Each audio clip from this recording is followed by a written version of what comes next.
Bartleby the Scrivener by Hermann Melville. A story of Wall Street. I am a rather elderly man. The nature of my avocations for the last 30 years has brought me into more than ordinary contact with what would seem an interesting and somewhat singular set of men, of whom as yet nothing that I know of has ever been written. I mean the law copyists or scriveners. I have known very many of them, professionally and privately, and if I pleased, could relate diverse histories, at which good-natured gentlemen might smile, and sentimental souls might weep.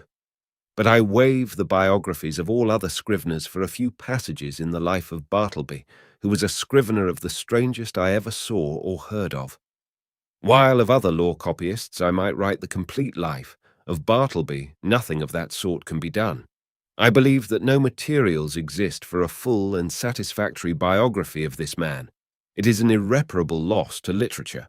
Bartleby was one of those beings of whom nothing is ascertainable except from the original sources, and in his case, those are very small. What my own astonished eyes saw of Bartleby, that is all I know of him, except, indeed, one vague report which will appear in the sequel. Ere introducing the scrivener, as he first appeared to me, it is fit I make some mention of myself, my employees, my business, my chambers, and general surroundings, because some such description is indispensable to an adequate understanding of the chief character about to be presented. Imprimis, I am a man who, from his youth upwards, has been filled with a profound conviction that the easiest way of life is the best. Hence, though I belong to a profession proverbially energetic and nervous, even to turbulence at times, yet nothing of that sort have I ever suffered to invade my peace. I am one of those unambitious lawyers who never addresses a jury or in any way draws down public applause, but in the cool tranquillity of a snug retreat do a snug business among rich men's bonds and mortgages and title deeds. All who know me consider me an eminently safe man. The late John Jacob Astor, a personage little given to poetic enthusiasm, had no hesitation in pronouncing my first grand point to be prudence, my next method. I do not speak it in vanity, but simply record the fact that I was not unemployed in my profession by the late John Jacob Astor, a name which I admit I love to repeat, for it hath a rounded and orbicular sound to it, and rings like unto bullion. I will freely add that I was not insensible to the late John Jacob Astor's good opinion. Some time prior to the period at which this little history begins, my avocations had been largely increased.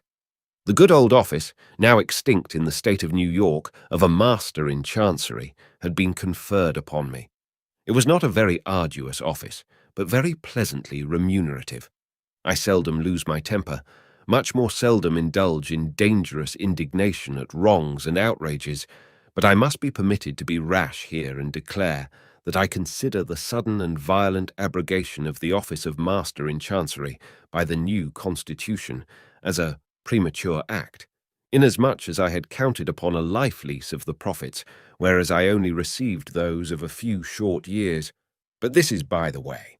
My chambers were upstairs at number, Wall Street. At one end they looked upon the white wall of the interior of a spacious skylight shaft, penetrating the building from top to bottom. This view might have been considered rather tame than otherwise, deficient in what landscape painters call life. But if so, the view from the other end of my chambers offered at least a contrast, if nothing more. In that direction, my windows commanded an unobstructed view of a lofty brick wall, black by age and everlasting shade, which wall required no spyglass to bring out its lurking beauties, but for the benefit of all near-sighted spectators was pushed up to within 10 feet of my window panes. Owing to the great height of the surrounding buildings, and my chambers being on the second floor, the interval between this wall and mine not a little resembled a huge square cistern. At the period just preceding the advent of Bartleby, I had 2 persons as copyists in my employment, and a promising lad as an office boy. First, Turkey. Second, Nippers. Third, Ginger Nut. These may seem names, the like of which are not usually found in the directory. In truth, they were nicknames mutually conferred upon each other by my three clerks, and were deemed expressive of their respective persons or characters. Turkey was a short, pursy Englishman of about my own age, that is, somewhere not far from 60.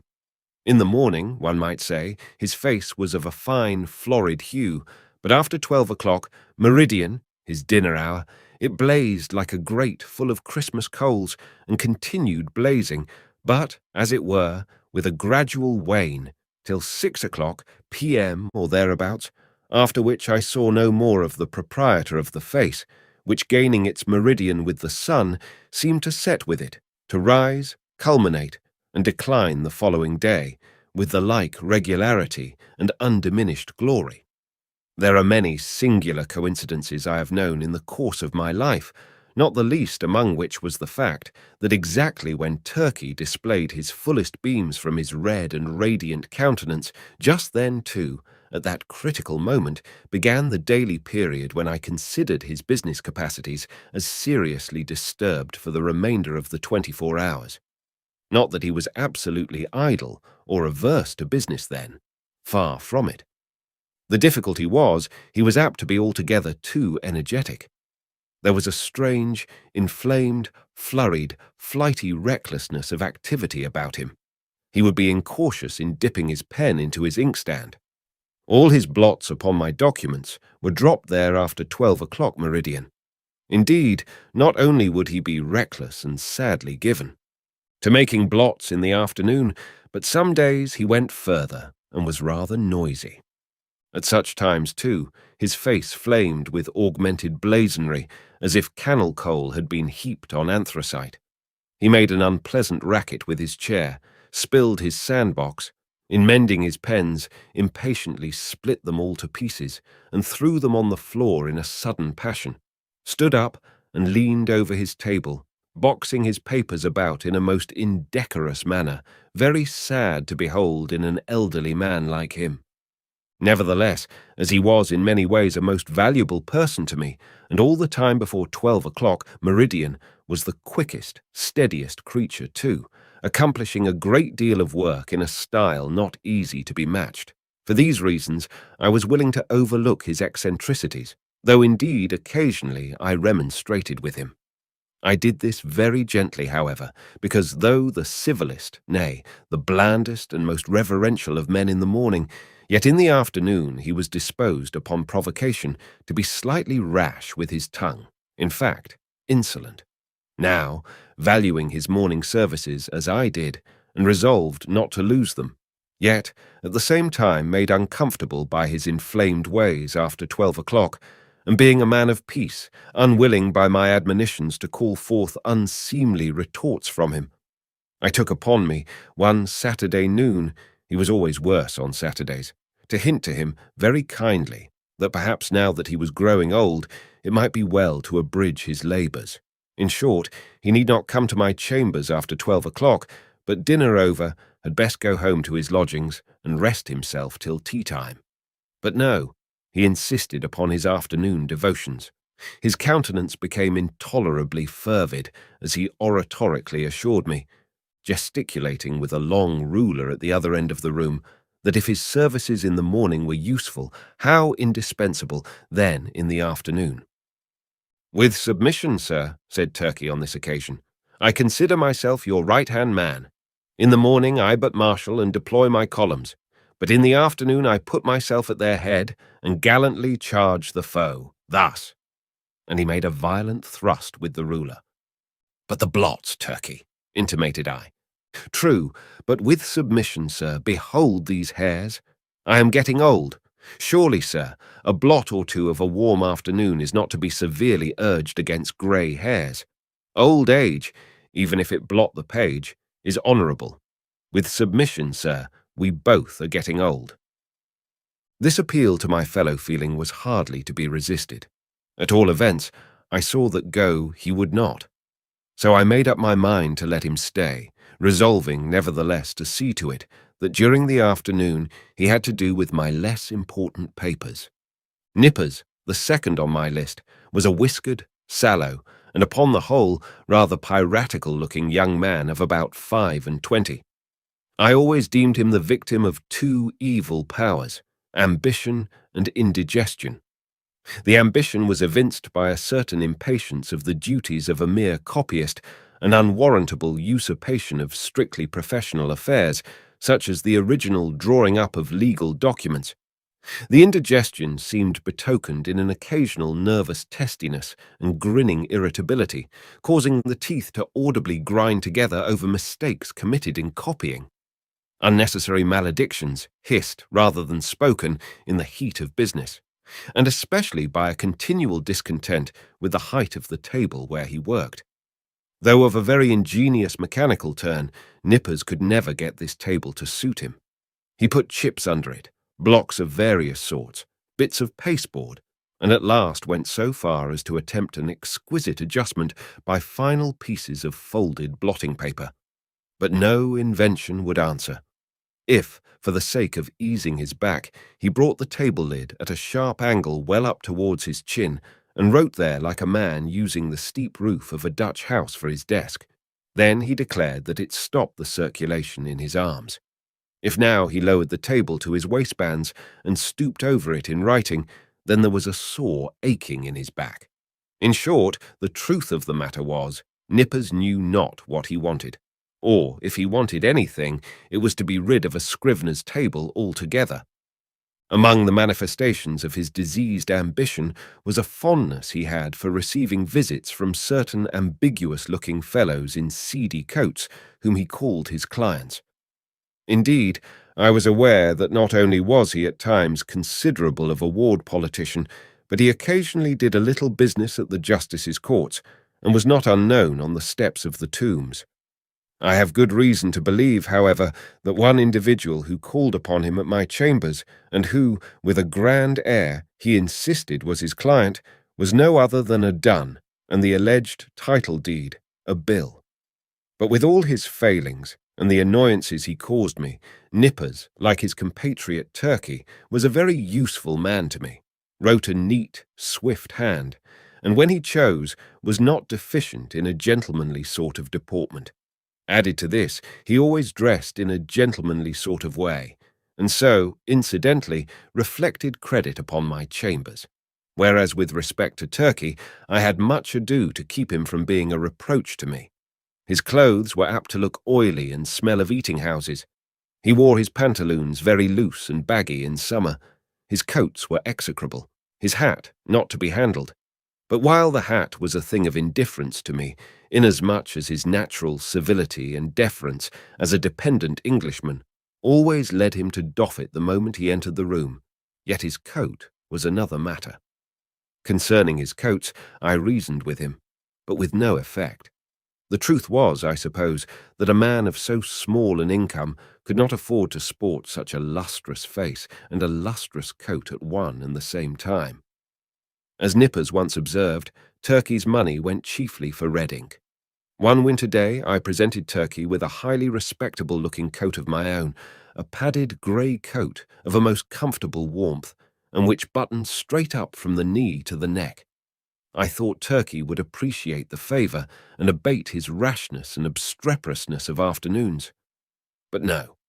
I verily believe that buttoning himself up in so downy and blanket-like a coat had a pernicious effect upon him, upon the same principle that too much oats are bad for horses. In fact, precisely as a rash, restive horse is said to feel his oats, so Turkey felt his coat. It made him insolent. He was a man whom prosperity harmed. Though concerning the self-indulgent habits of Turkey I had my own private surmises, yet touching Nippers I was well persuaded that whatever might be his faults in other respects, he was, at least, a temperate young man. But indeed, nature herself seemed to have been his vintner, and at his birth charged him so thoroughly with an irritable, brandy-like disposition that all subsequent potations were needless.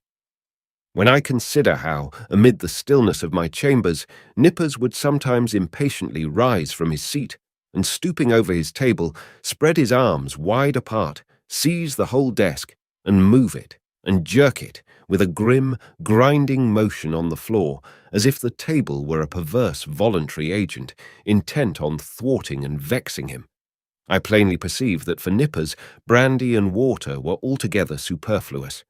It was fortunate for me that, owing to its peculiar cause, indigestion, the irritability and consequent nervousness of nippers were mainly observable in the morning, while in the afternoon he was comparatively mild, so that Turkey's paroxysms only coming on about 12 o'clock, I never had to do with their eccentricities at one time. Their fits relieved each other like guards. When Nippers was on, Turkey's was off, and vice versa. This was a good natural arrangement under the circumstances. Gingernut, the third on my list, was a lad some 12 years old. His father was a carman, ambitious of seeing his son on the bench instead of a cart before he died. So he sent him to my office, as student at law, errand boy, and cleaner and sweeper at the rate of $1 a week. He had a little desk to himself, but he did not use it much. Upon inspection, the drawer exhibited a great array of the shells of various sorts of nuts. Indeed, to this quick-witted youth, the whole noble science of the law was contained in a nutshell. Not the least among the employments of Gingernut, as well as one which he discharged with the most alacrity, was his duty as cake and apple purveyor for Turkey and Nippers. Copying law papers being proverbially dry, husky sort of business, my two scriveners were fain to moisten their mouths very often with Spitzenbergs to be had at the numerous stalls nigh the custom-house and post-office. Also, they sent Gingernut very frequently for that peculiar cake, small, flat, round, and very spicy, after which he had been named by them. Of a cold morning when business was but dull, Turkey would gobble up scores of these cakes as if they were mere wafers. Indeed, they sell them at the rate of 6 or 8 for a penny, the scrape of his pen blending with the crunching of the crisp particles in his mouth. Of all the fiery afternoon blunders and flurried rashnesses of Turkey was his once moistening a ginger cake between his lips and clapping it onto a mortgage for a seal. I came within an ace of dismissing him then. But he mollified me by making an oriental bow and saying, "With submission, sir, it was generous of me to find you in stationery on my own account." Now my original business, that of a conveyancer and title hunter, and drawer-up of recondite documents of all sorts, was considerably increased by receiving the master's office. There was now great work for scriveners. Not only must I push the clerks already with me, but I must have additional help. In answer to my advertisement, a motionless young man one morning stood upon my office threshold, the door being open, for it was summer. I can see that figure now, pallidly neat, pitiably respectable, incurably forlorn. It was Bartleby. After a few words touching his qualifications, I engaged him, glad to have among my corps of copyists a man of so singularly sedate an aspect, which I thought might operate beneficially upon the flighty temper of Turkey and the fiery one of Nippers.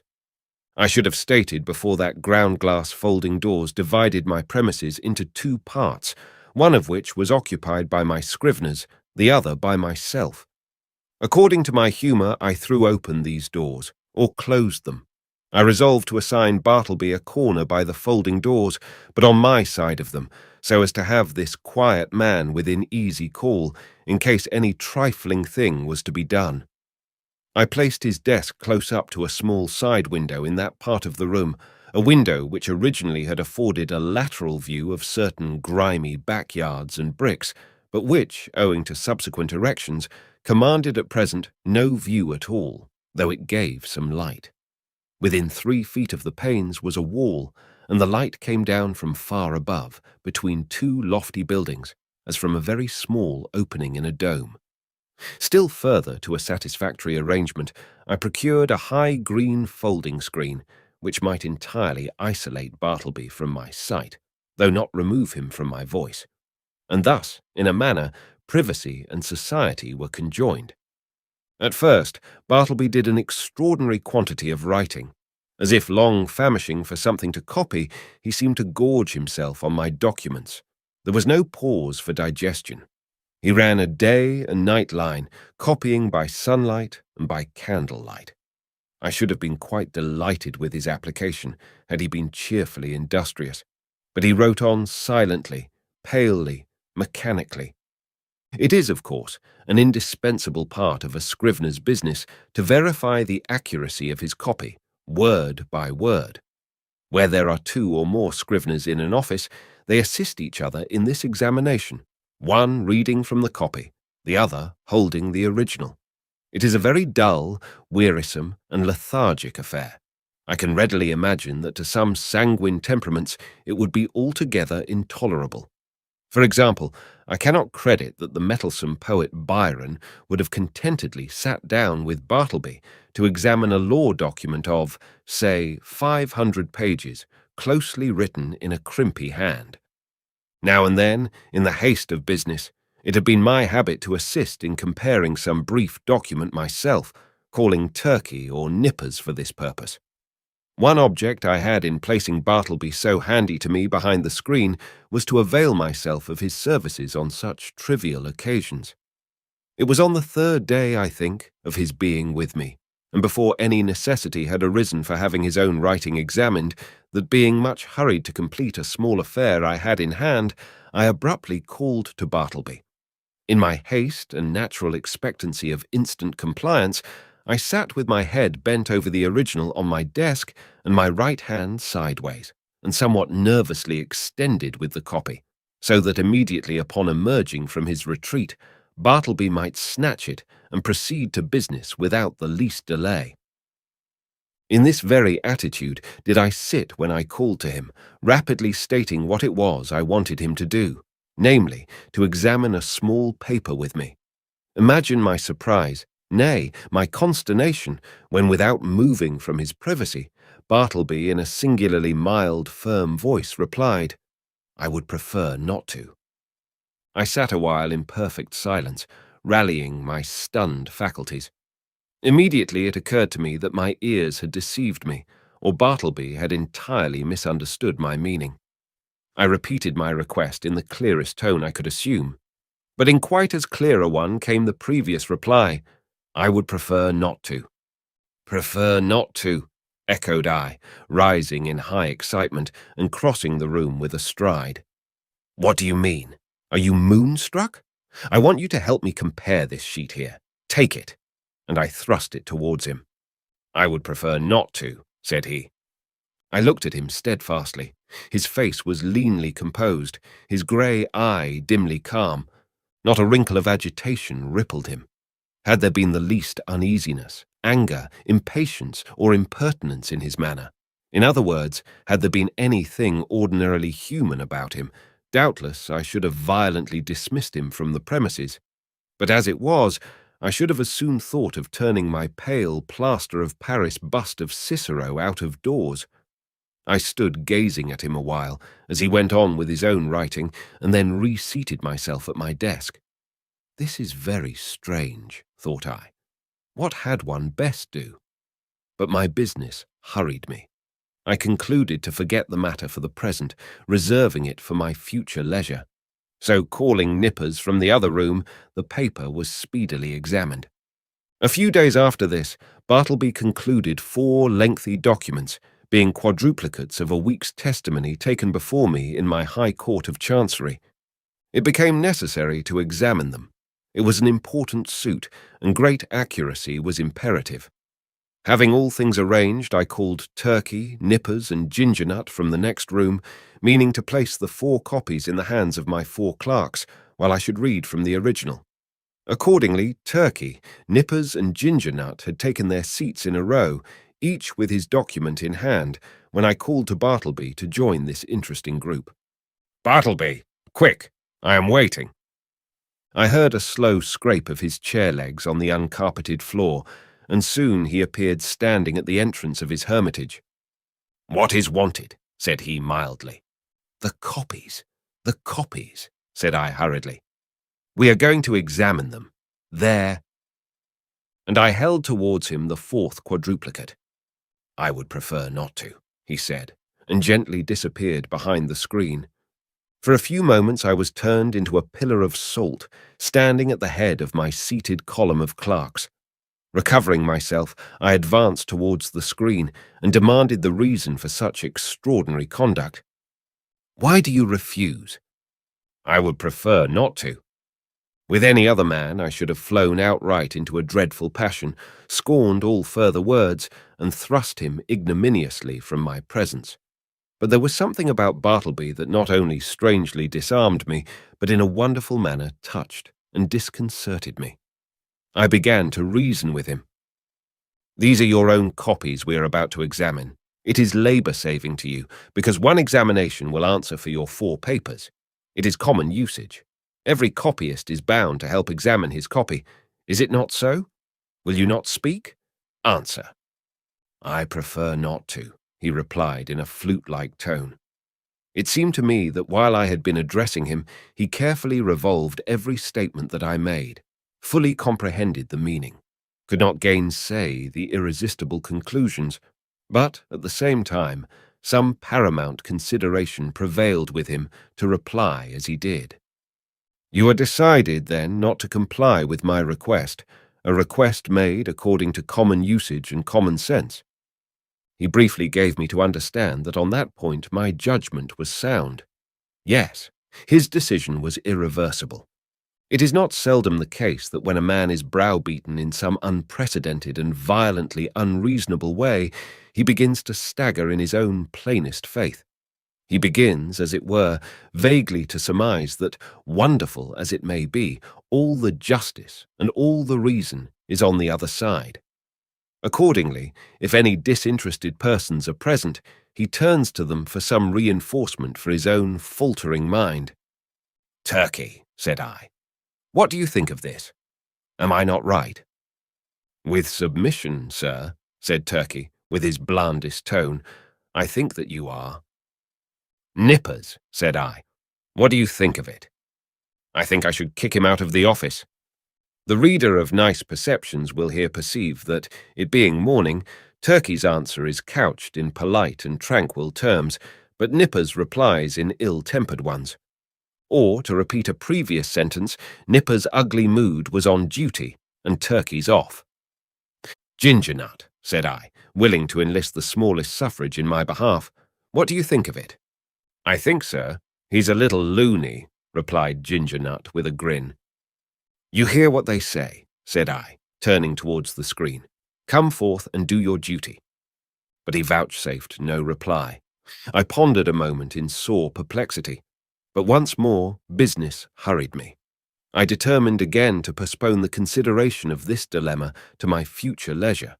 With a little trouble, we made out to examine the papers without Bartleby, though at every page or two, Turkey deferentially dropped his opinion that this proceeding was quite out of the common, while Nippers, twitching in his chair with a dyspeptic nervousness, ground out between his set teeth occasional hissing maledictions against the stubborn oaf behind the screen.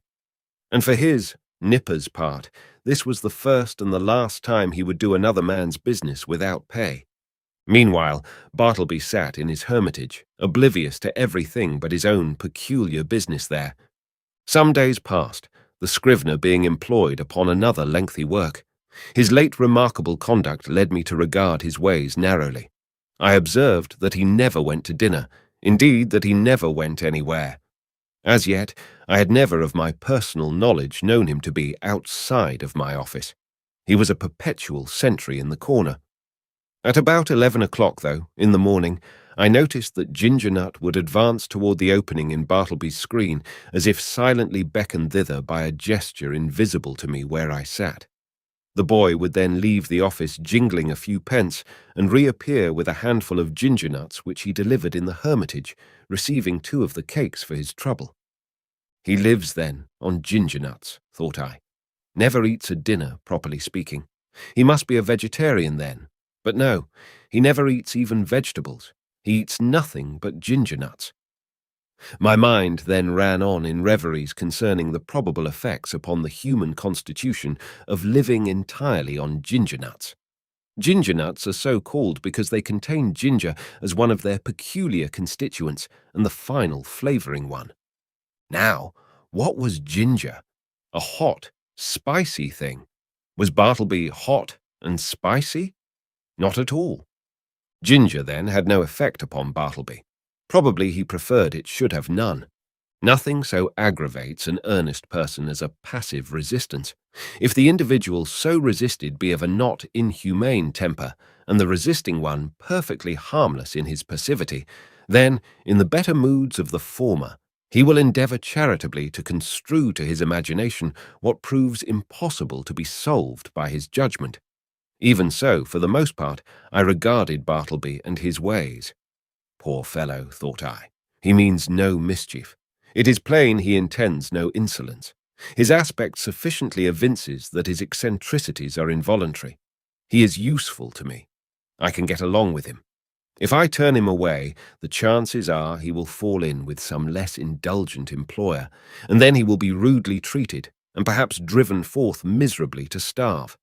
Yes, here I can cheaply purchase a delicious self-approval. To befriend Bartleby, to humour him in his strange wilfulness, will cost me little or nothing, while I lay up in my soul what will eventually prove a sweet morsel for my conscience. But this mood was not invariable with me. The passiveness of Bartleby sometimes irritated me. I felt strangely goaded on to encounter him in new opposition, to elicit some angry spark from him answerable to my own. But indeed, I might as well have essayed to strike fire with my knuckles against a bit of Windsor soap. But one afternoon the evil impulse in me mastered me, and the following little scene ensued. "Bartleby," said I, "when those papers are all copied, I will compare them with you." "I would prefer not to." "How? Surely you do not mean to persist in that mulish vagary?" No answer. I threw open the folding doors nearby, and turning upon Turkey and Nippers, exclaimed in an excited manner, "He says, a second time, he won't examine his papers. What do you think of it, Turkey?" It was afternoon, be it remembered.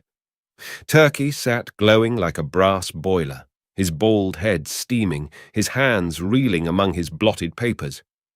"Think of it!" roared Turkey. "I think I'll just step behind his screen and black his eyes for him." So saying, Turkey rose to his feet and threw his arms into a pugilistic position. He was hurrying away to make good his promise when I detained him, alarmed at the effect of incautiously rousing Turkey's combativeness after dinner. "Sit down, Turkey," said I, "and hear what Nippers has to say. What do you think of it, Nippers? Would I not be justified in immediately dismissing Bartleby?" "Excuse me, that is for you to decide, sir. I think his conduct quite unusual and indeed unjust as regards Turkey and myself, but it may only be a passing whim." "Ah!" exclaimed I. "You have strangely changed your mind, then. You speak very gently of him now." "All beer," cried Turkey. "Gentleness is effects of beer. Nippers and I dined together today. You see how gentle I am, sir. Shall I go and black his eyes?" "You refer to Bartleby, I suppose." "No, not today, Turkey," I replied. "Pray, put up your fists." I closed the doors, and again advanced towards Bartleby. I felt additional incentives tempting me to my fate. I burned to be rebelled against again. I remembered that Bartleby never left the office. "Bartleby," said I, "Gingernut is away. Just step round to the post office, won't you? It was but a 3-minute walk, and see if there is anything for me." "I would prefer not to." "You will not?" "I prefer not." I staggered to my desk and sat there in a deep study. My blind inveteracy returned. Was there any other thing in which I could procure myself to be ignominiously repulsed by this lean, penniless wight, my hired clerk? What added thing is there, perfectly reasonable, that he will be sure to refuse to do? "Bartleby!" No answer. "Bartleby!" in a louder tone. No answer. "Bartleby!" I roared. Like a very ghost, agreeably to the laws of magical invocation, at the third summons, he appeared at the entrance of his hermitage. "Go to the next room, and tell Nippers to come to me." "I prefer not to," he respectfully and slowly said, and mildly disappeared. "Very good, Bartleby," said I, in a quiet sort of serenely severe, self-possessed tone, intimating the unalterable purpose of some terrible retribution very close at hand. At the moment, I half intended something of the kind. But upon the whole, as it was drawing towards my dinner hour, I thought it best to put on my hat and walk home for the day, suffering much from perplexity and distress of mind. Shall I acknowledge it?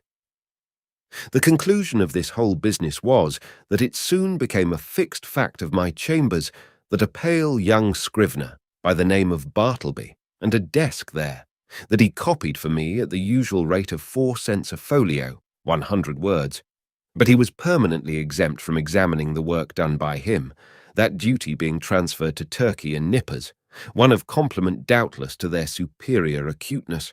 Moreover, said Bartleby was never on any account to be dispatched on the most trivial errand of any sort, and that even if entreated to take upon him such a matter, it was generally understood that he would prefer not to. In other words, that he would refuse point-blank.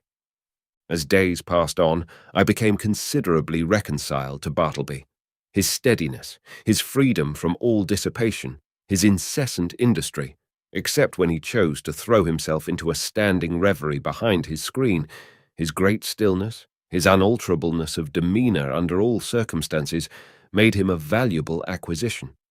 One prime thing was this: he was always there, first in the morning, continually through the day, and the last at night.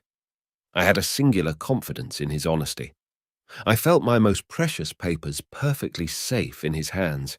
Sometimes, to be sure, I could not, for the very soul of me, avoid falling into sudden spasmodic passions with him, for it was exceeding difficult to bear in mind all the time those strange peculiarities, privileges, and unheard-of exemptions forming the tacit stipulations on Bartleby's part under which he remained in my office. Now and then, in the eagerness of dispatching pressing business, I would inadvertently summon Bartleby, in a short, rapid tone, to put his finger, say, on the incipient tie of a bit of red tape with which I was about compressing some papers. Of course, from behind the screen the usual answer, "I prefer not to," was sure to come, and then, how could a human creature with the common infirmities of our nature refrain from bitterly exclaiming upon such perverseness, such unreasonableness? However, every added repulse of this sort which I received only tended to lessen the probability of my repeating the inadvertence.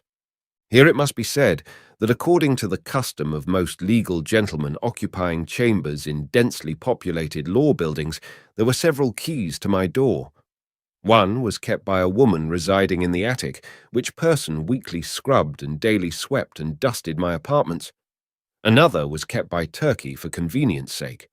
The third I sometimes carried in my own pocket. The fourth I knew not who had.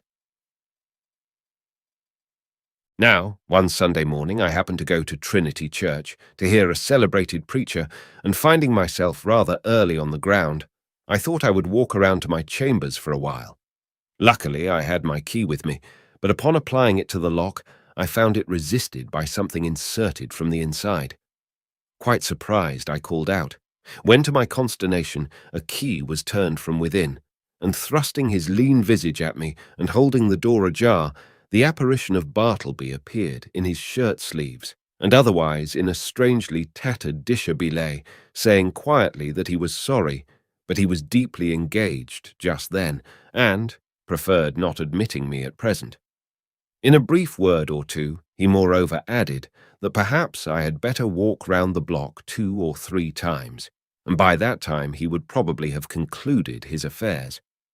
Now, the utterly unsurmised appearance of Bartleby, tenanting my law chambers of a Sunday morning, with his cadaverously gentlemanly nonchalance, yet withal firm and self-possessed, had such a strange effect upon me that incontinently I slunk away from my own door and did as desired, but not without sundry twinges of impotent rebellion against the mild effrontery of this unaccountable scrivener. Indeed, it was his wonderful mildness chiefly, which not only disarmed me, but unmanned me, as it were. For I consider that one, for the time, is a sort of unmanned when he tranquilly permits his hired clerk to dictate to him and order him away from his own premises. Furthermore, I was full of uneasiness as to what Bartleby could possibly be doing in my office in his shirt-sleeves and in an otherwise dismantled condition of a Sunday morning.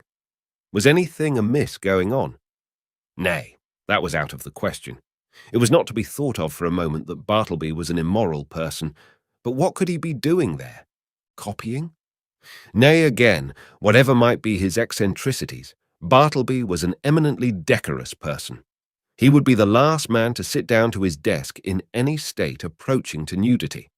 Besides, it was Sunday, and there was something about Bartleby that forbade the supposition that he would by any secular occupation violate the proprieties of the day. Nevertheless, my mind was not pacified, and full of a restless curiosity, at last I returned to the door. Without hindrance, I inserted my key, opened it, and entered.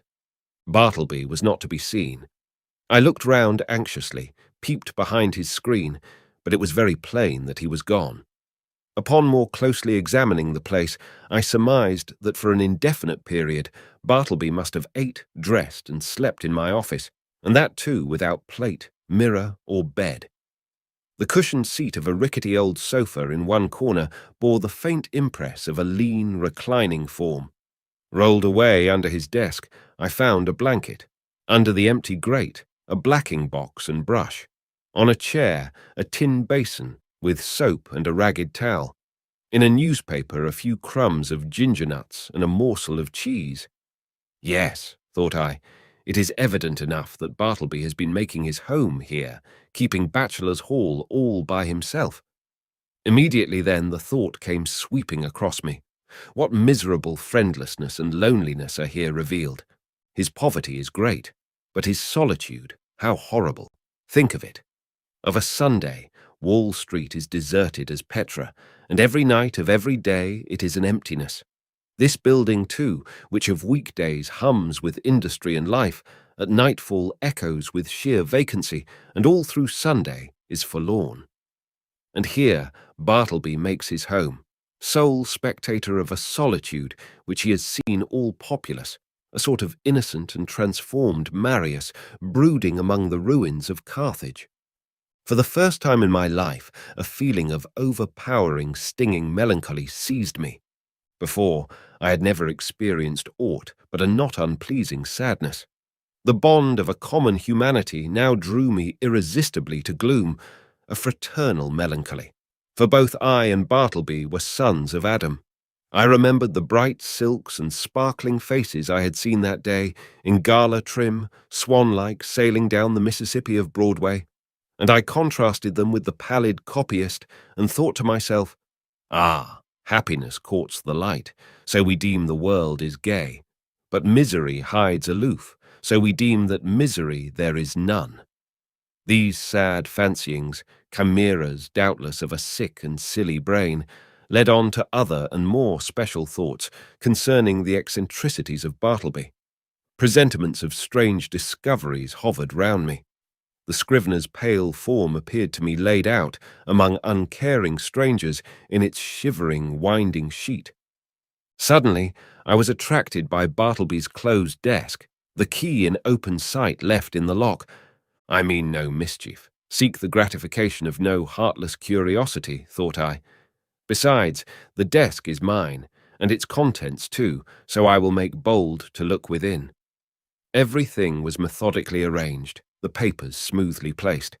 The pigeonholes were deep, and removing the files of documents, I groped into their recesses. Presently, I felt something there, and dragged it out. It was an old bandana handkerchief, heavy and knotted. I opened it and saw it was a savings bank. I now recalled all the quiet mysteries which I had noted in the man.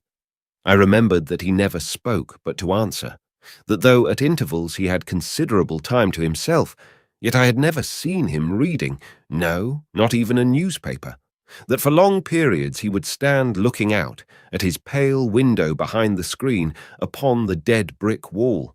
I was quite sure he never visited any refectory or eating house, while at his pale face clearly indicated that he never drank beer like Turkey, or tea and coffee even, like other men, that he never went anywhere in particular that I could learn, never went out for a walk, unless indeed that was the case at present, that he had declined telling who he was, or whence he came, or whether he had any relatives in the world, that though so thin and pale, he never complained of ill health.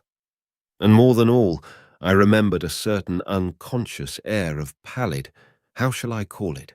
Of pallid haughtiness, say, or rather an austere reserve about him which had positively awed me into my tame compliance with his eccentricities when I had feared to ask him to do the slightest incidental thing for me, even though I might know, from his long-continued motionlessness, that behind his screen he must be standing in one of those dead-wall reveries of his.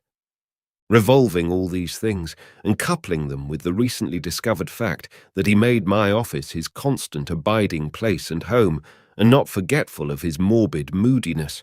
Revolving all these things, a prudential feeling began to steal over me. My first emotions had been those of pure melancholy and sincerest pity, but just in proportion as the forlornness of Bartleby grew and grew to my imagination, did that same melancholy merge into fear, that pity into repulsion. So true it is, and so terrible too, that up to a certain point the thought or sight of misery enlists our best affections. But, in certain special cases, beyond that point, it does not. They err who would assert that invariably this is owing to the inherent selfishness of the human heart. It rather proceeds from a certain hopelessness of remedying excessive and organic ill. To a sensitive being, pity is not seldom pain, and when at last it is perceived that such pity cannot lead to effectual succour, common sense bids the soul rid of it. What I saw that morning persuaded me that the Scrivener was the victim of innate and incurable disorder. I might give alms to his body, but his body did not pain him. It was his soul that suffered, and his soul I could not reach. I did not accomplish the purpose of going to Trinity Church that morning. Somehow, the things I had seen disqualified me for the time from church-going. I walked homeward, thinking what I would do with Bartleby. Finally, I resolved upon this.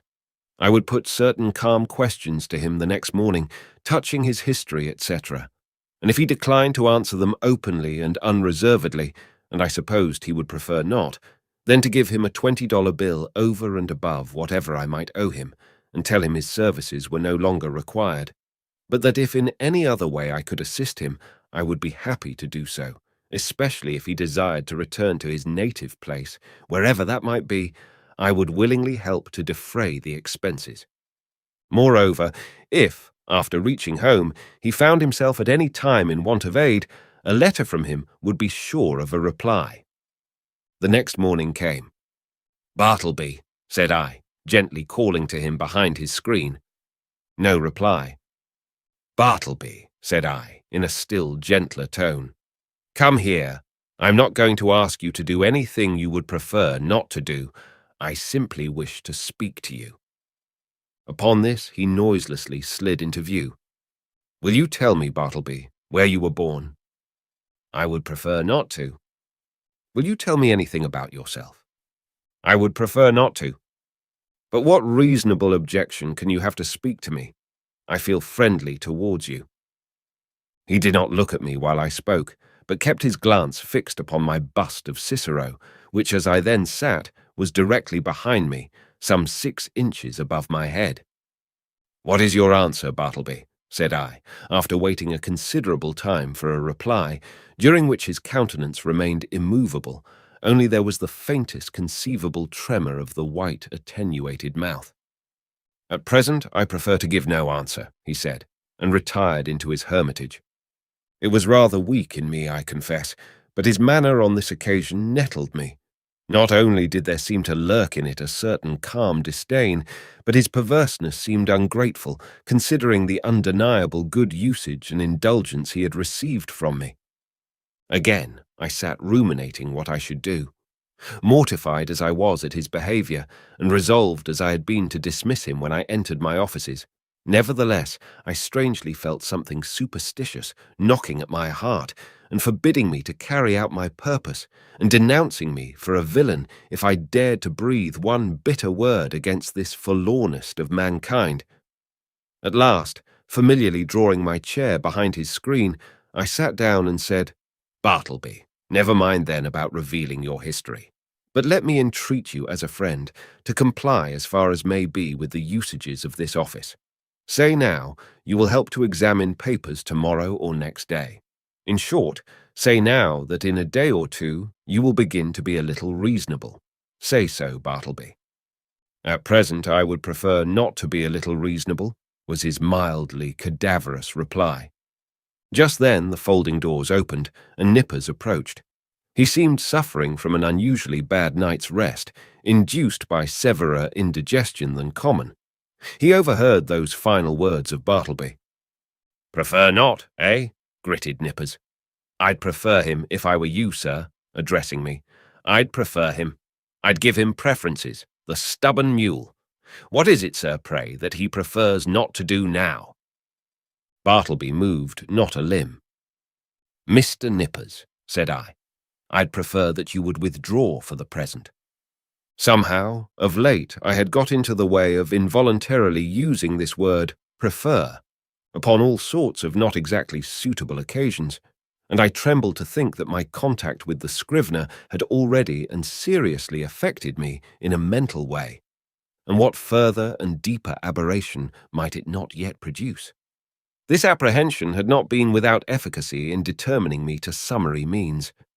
As Nippers, looking very sour and sulky, was departing, Turkey blandly and deferentially approached. "With submission, sir," said he.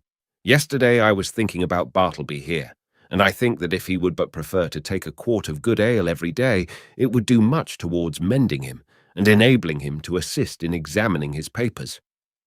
"So you have got the word too," said I, slightly excited. "With submission. What word, sir?" asked Turkey, respectfully crowding himself into the contracted space behind the screen, and by so doing, making me jostle the Scrivener. "What word, sir?" "I would prefer to be left alone here," said Bartleby, as if offended at being mobbed in his privacy. "That's the word, Turkey," said I. "That's it." "Oh, prefer? Oh, yes, queer word. I never use it myself. But, sir, as I was saying, if he would but prefer—" "Turkey," interrupted I, "you will please withdraw." "Oh, certainly, sir, if you prefer that I should." As he opened the folding door to retire, Nippers at his desk caught a glimpse of me and asked whether I would prefer to have a certain paper copied on blue paper or white. He did not in the least roguishly accent the word prefer. It was plain that it involuntarily rolled from his tongue. I thought to myself, surely I must get rid of a demented man who already has in some degree turned the tongues, if not the heads, of myself and clerks. But I thought it prudent not to break the dismission at once. The next day I noticed that Bartleby did nothing but stand at his window in his dead-wall reverie. Upon asking him why he did not write, he said that he had decided upon doing no more writing. "Why, how now? What next?" exclaimed I. "Do no more writing." "No more. And what is the reason?" "Do you not see the reason for yourself?" he indifferently replied. I looked steadfastly at him and perceived that his eyes looked dull and glazed. Instantly it occurred to me that his unexampled diligence in copying by his dim window for the first few weeks of his stay with me might have temporarily impaired his vision. I was touched. I said something in condolence with him. I hinted that of course he did wisely in abstaining from writing for a while, and urged him to embrace that opportunity of taking wholesome exercise in the open air. This, however, he did not do. A few days after this, my other clerks being absent, and being in a great hurry to dispatch certain letters by the mail, I thought that, having nothing else earthly to do, Bartleby would surely be less inflexible than usual and carry these letters to the post office. But he blankly declined. So much to my inconvenience, I went myself. Still added days went by. Whether Bartleby's eyes improved or not, I could not say. To all appearance, I thought they did. But when I asked him if they did, he vouchsafed no answer. At all events, he would do no copying. At last, in reply to my urgings, he informed me that he had permanently given up copying. "What?" exclaimed I. "Suppose your eyes should get entirely well, better than ever before, would you not copy then?" "I have given up copying," he answered, and slid aside. He remained, as ever, a fixture in my chamber. Nay, if that were possible, he became still more of a fixture than before. What was to be done? He would do nothing in the office. Why should he stay there? In plain fact, he had now become a millstone to me, not only useless as a necklace, but afflictive to bear. Yet I was sorry for him. I speak less than truth when I say that, on his own account, he occasioned me uneasiness. If he would but have named a single relative or friend, I would instantly have written, and urged their taking the poor fellow away to some convenient retreat. But he seemed alone, absolutely alone in the universe, a bit of wreck in the mid-Atlantic. At length, necessities connected with my business tyrannized over all other considerations. Decently as I could, I told Bartleby that in 6 days' time he must unconditionally leave the office. I warned him to take measures in the interval for procuring some other abode. I offered to assist him in this endeavour if he himself would but take the first step towards a removal. "And when you finally quit me, Bartleby," added I shall see that you go not away entirely unprovided. 6 days from this hour, remember." At the expiration of that period, I peeped behind the screen, and lo, Bartleby was there. I buttoned up my coat, balanced myself, advanced slowly towards him, touched his shoulder and said, "The time has come. You must quit this place. I am sorry for you. Here is money, but you must go." "I would prefer not," he replied, with his back still towards me. "You must." He remained silent. Now I had an unbounded confidence in this man's common honesty. He had frequently restored to me sixpences and shillings carelessly dropped upon the floor for. I am apt to be very reckless in such shirt-button affairs. The proceeding then which followed will not be deemed extraordinary. "Bartleby," said I owe you $12 on account. Here are 32. The odd 20 are yours. Will you take it?" And I handed the bills towards him, but he made no motion. "I will leave them here then," putting them under a weight on the table. Then, taking my hat and cane and going to the door, I tranquilly turned and added, "After you have removed your things from these offices, Bartleby, you will, of course, lock the door. Since everyone is now gone for the day, but you, and if you please, slip your key underneath the mat, so that I may have it in the morning. I shall not see you again, so goodbye to you. If hereafter, in your new place of abode, I can be of any service to you, do not fail to advise me by letter. Goodbye, Bartleby, and fare you well." But he answered not a word. Like the last column of some ruined temple, he remained standing mute and solitary in the middle of the otherwise deserted room. As I walked home in a pensive mood, my vanity got the better of my pity. I could not but highly plume myself on my masterly management in getting rid of Bartleby. Masterly, I call it, and such it must appear to any dispassionate thinker. The beauty of my procedure seemed to consist in its perfect quietness. There was no vulgar bullying, no bravado of any sort, no choleric hectoring and striding to and fro across the apartment, jerking out vehement commands for Bartleby to bundle himself off with his beggarly traps. Nothing of the kind. Without loudly bidding Bartleby depart, as an inferior genius might have done, I assumed the ground that depart he must, and upon that assumption built all I had to say. The more I thought over my procedure, the more I was charmed with it. Nevertheless, next morning, upon awakening, I had my doubts. I had somehow slept off the fumes of vanity. One of the coolest and wisest hours a man has is just after he awakes in the morning. My procedure seemed as sagacious as ever, but only in theory. How it would prove in practice, there was the rub. It was truly a beautiful thought to have assumed Bartleby's departure, but after all, that assumption was simply my own, and none of Bartleby's. The great point was, not whether I had assumed that he would quit me, but whether he would prefer so to do. He was more a man of preferences than assumptions. After breakfast, I walked downtown, arguing the probabilities pro and con. One moment I thought it would prove a miserable failure, and Bartleby would be found all alive at my office as usual. The next moment, it seemed certain that I should see his chair empty, and so I kept veering about. At the corner of Broadway and Canal Street, I saw quite an excited group of people standing in earnest conversation. "I'll take odds he doesn't," said a voice as I passed. "Doesn't go? Done," said I. "Put up your money." I was instinctively putting my hand in my pocket to produce my own when I remembered that this was an election day. The words I had overheard bore no reference to Bartleby, but to the success or non-success of some candidate for the mayoralty. In my intent frame of mind, I had, as it were, imagined that all Broadway shared in my excitement and were debating the same question with me.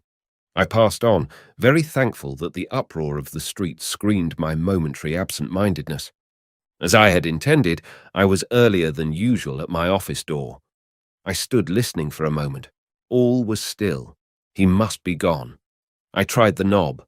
The door was locked. Yes, my procedure had worked to a charm. He indeed must be vanished.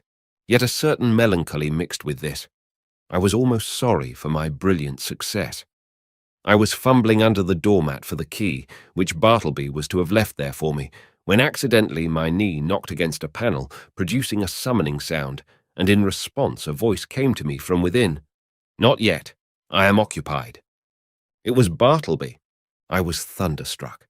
For an instant I stood like the man who, pipe in mouth, was killed one cloudless afternoon long ago in Virginia by a summer lightning. At his own warm, open window he was killed, and remained leaning out there upon the dreamy afternoon, till someone touched him, when he fell.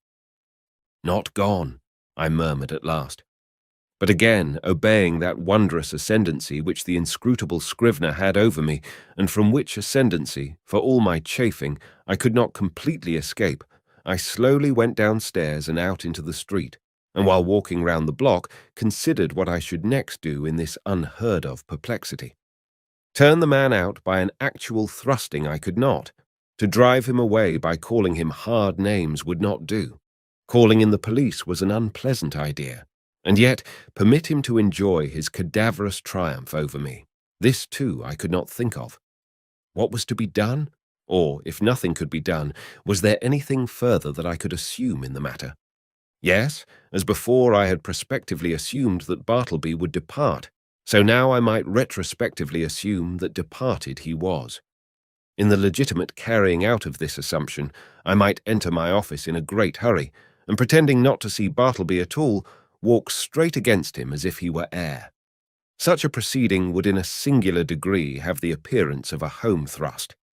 It was hardly possible that Bartleby could withstand such an application of the doctrine of assumptions, but upon second thoughts, the success of the plan seemed rather dubious. I resolved to argue the matter over with him again. "Bartleby," said I, entering the office, with a quietly severe expression, "I am seriously displeased. I am pained, Bartleby. I had thought better of you. I had imagined you of such a gentlemanly organization that in any delicate dilemma a slight hint would have suffice. In short, an assumption. But it appears I am deceived.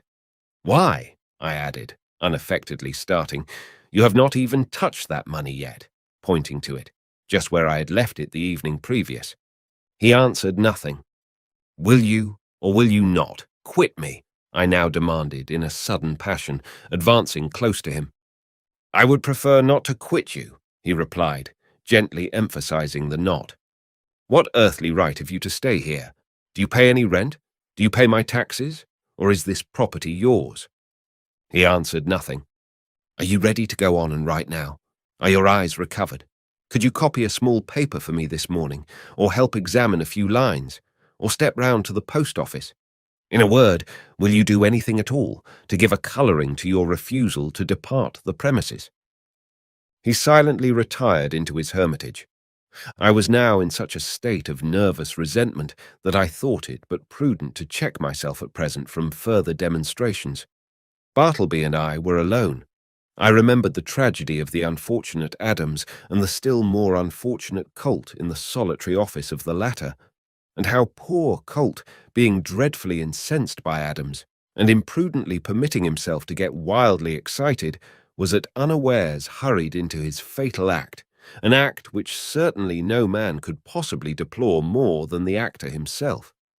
Often it had occurred to me in my ponderings upon the subject that had that altercation taken place in the public street or at a private residence, it would not have terminated as it did. It was the circumstance of being alone in a solitary office, upstairs, of a building entirely unhallowed by humanizing domestic associations, an uncarpeted office, doubtless, of a dusty, haggard sort of appearance. This it must have been, which greatly helped to enhance the irritable desperation of the hapless colt. But when this old Adam of resentment rose in me and tempted me concerning Bartleby, I grappled him and threw him. How? Why? Simply by recalling the divine injunction. A new commandment give I unto you, that ye love one another. Yes, this it was that saved me. Aside from higher considerations, charity often operates as a vastly wise and prudent principle, a great safeguard to its possessor. Men have committed murder for jealousy's sake, and anger's sake, and hatred's sake, and selfishness' sake, and spiritual pride's sake. But no man that ever I heard of ever committed a diabolical murder for sweet charity's sake. Mere self-interest, then, if no better motive can be enlisted, should, especially with high-tempered men, prompt all beings to charity and philanthropy. At any rate, upon the occasion in question, I strove to drown my exasperated feelings towards the scrivener by benevolently construing his conduct. Poor fellow, thought I. He don't mean anything, and besides, he has seen hard times and ought to be indulged. I endeavoured also immediately to occupy myself, and at the same time to comfort my despondency. I tried to fancy that in the course of the morning, at such time as might prove agreeable to him, Bartleby, of his own free accord, would emerge from his hermitage and take up some decided line of march in the direction of the door. But no. 12:30 came. Turkey began to glow in the face, overturn his inkstand, and become generally obstreperous. Nippers abated down into quietude and courtesy. Gingernut munched his noon apple, and Bartleby remained standing at his window in one of his profoundest dead-wall reveries. Will it be credited? Ought I to acknowledge it? That afternoon I left the office without saying one further word to him. Some days now passed, during which, at leisure intervals, I looked a little into Edwards on the Will and Priestley on Necessity. Under the circumstances, those books induced a salutary feeling. Gradually, I slid into the persuasion that these troubles of mine touching the scrivener had been all predestinated from eternity, and Bartleby was billeted upon me for some mysterious purpose of an all-wise providence, which it was not for a mere mortal like me to fathom. Yes, Bartleby, stay there behind your screen, thought I. I shall persecute you no more. You are harmless and noiseless as any of these old chairs. In short, I never feel so private as when I know you are here. At last I see it. I feel it. I penetrate to the predestinated purpose of my life. I am content. Others may have loftier parts to enact. But my mission in this world, Bartleby, is to furnish you with office room for such period as you may see fit to remain. I believe that this wise and blessed frame of mind would have continued with me, had it not been for the unsolicited and uncharitable remarks obtruded upon me by my professional friends who visited the rooms. But thus it often is, that the constant friction of illiberal minds wears out at last the best resolves of the more generous. Though, to be sure, when I reflected upon it, it was not strange that people entering my office should be struck by the peculiar aspect of the unaccountable Bartleby, and so be tempted to throw out some sinister observations concerning him. Sometimes an attorney having business with me, and calling at my office and finding no one but the scrivener there, would undertake to obtain some sort of precise information from him touching my whereabouts. But without heeding his idle talk, Bartleby would remain standing immovable in the middle of the room.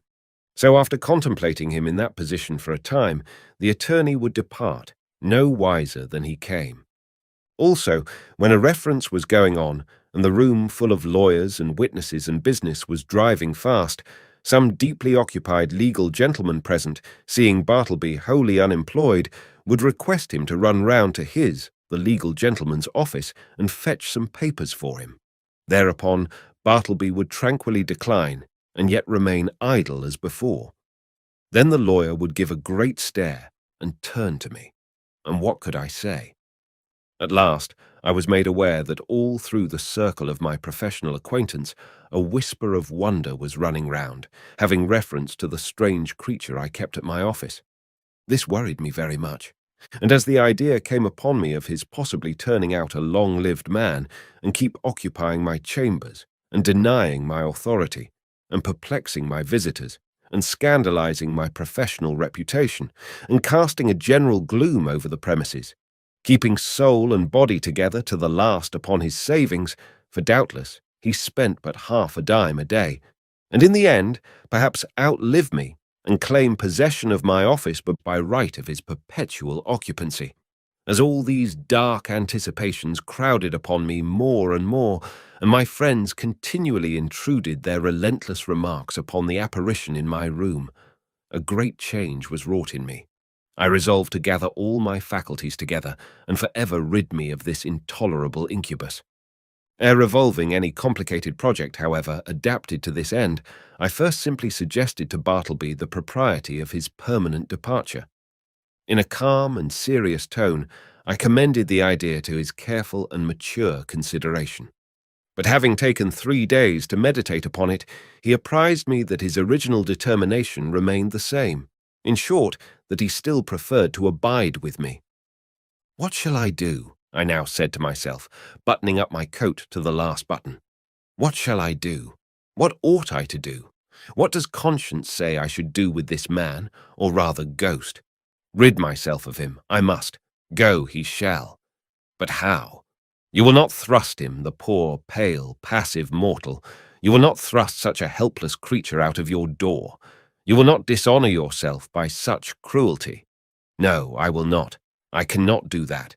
Rather would I let him live and die here, and then mason up his remains in the wall. What then will you do? For all your coaxing, he will not budge. Bribes he leaves under your own paperweight on your table. In short, it is quite plain that he prefers to cling to you. Then something severe, something unusual must be done. What? Surely you will not have him collared by a constable and commit his innocent pallor to the common jail. And upon what ground could you procure such a thing to be done? A vagrant, is he? What? He a vagrant, a wanderer who refuses to budge. It is because he will not be a vagrant, then, that you seek to count him as a vagrant. That is too absurd. No visible means of support. There I have him. Wrong again, for indubitably he does support himself, and that is the only unanswerable proof that any man can show of his possessing the means so to do. No more, then. Since he will not quit me, I must quit him. I will change my offices.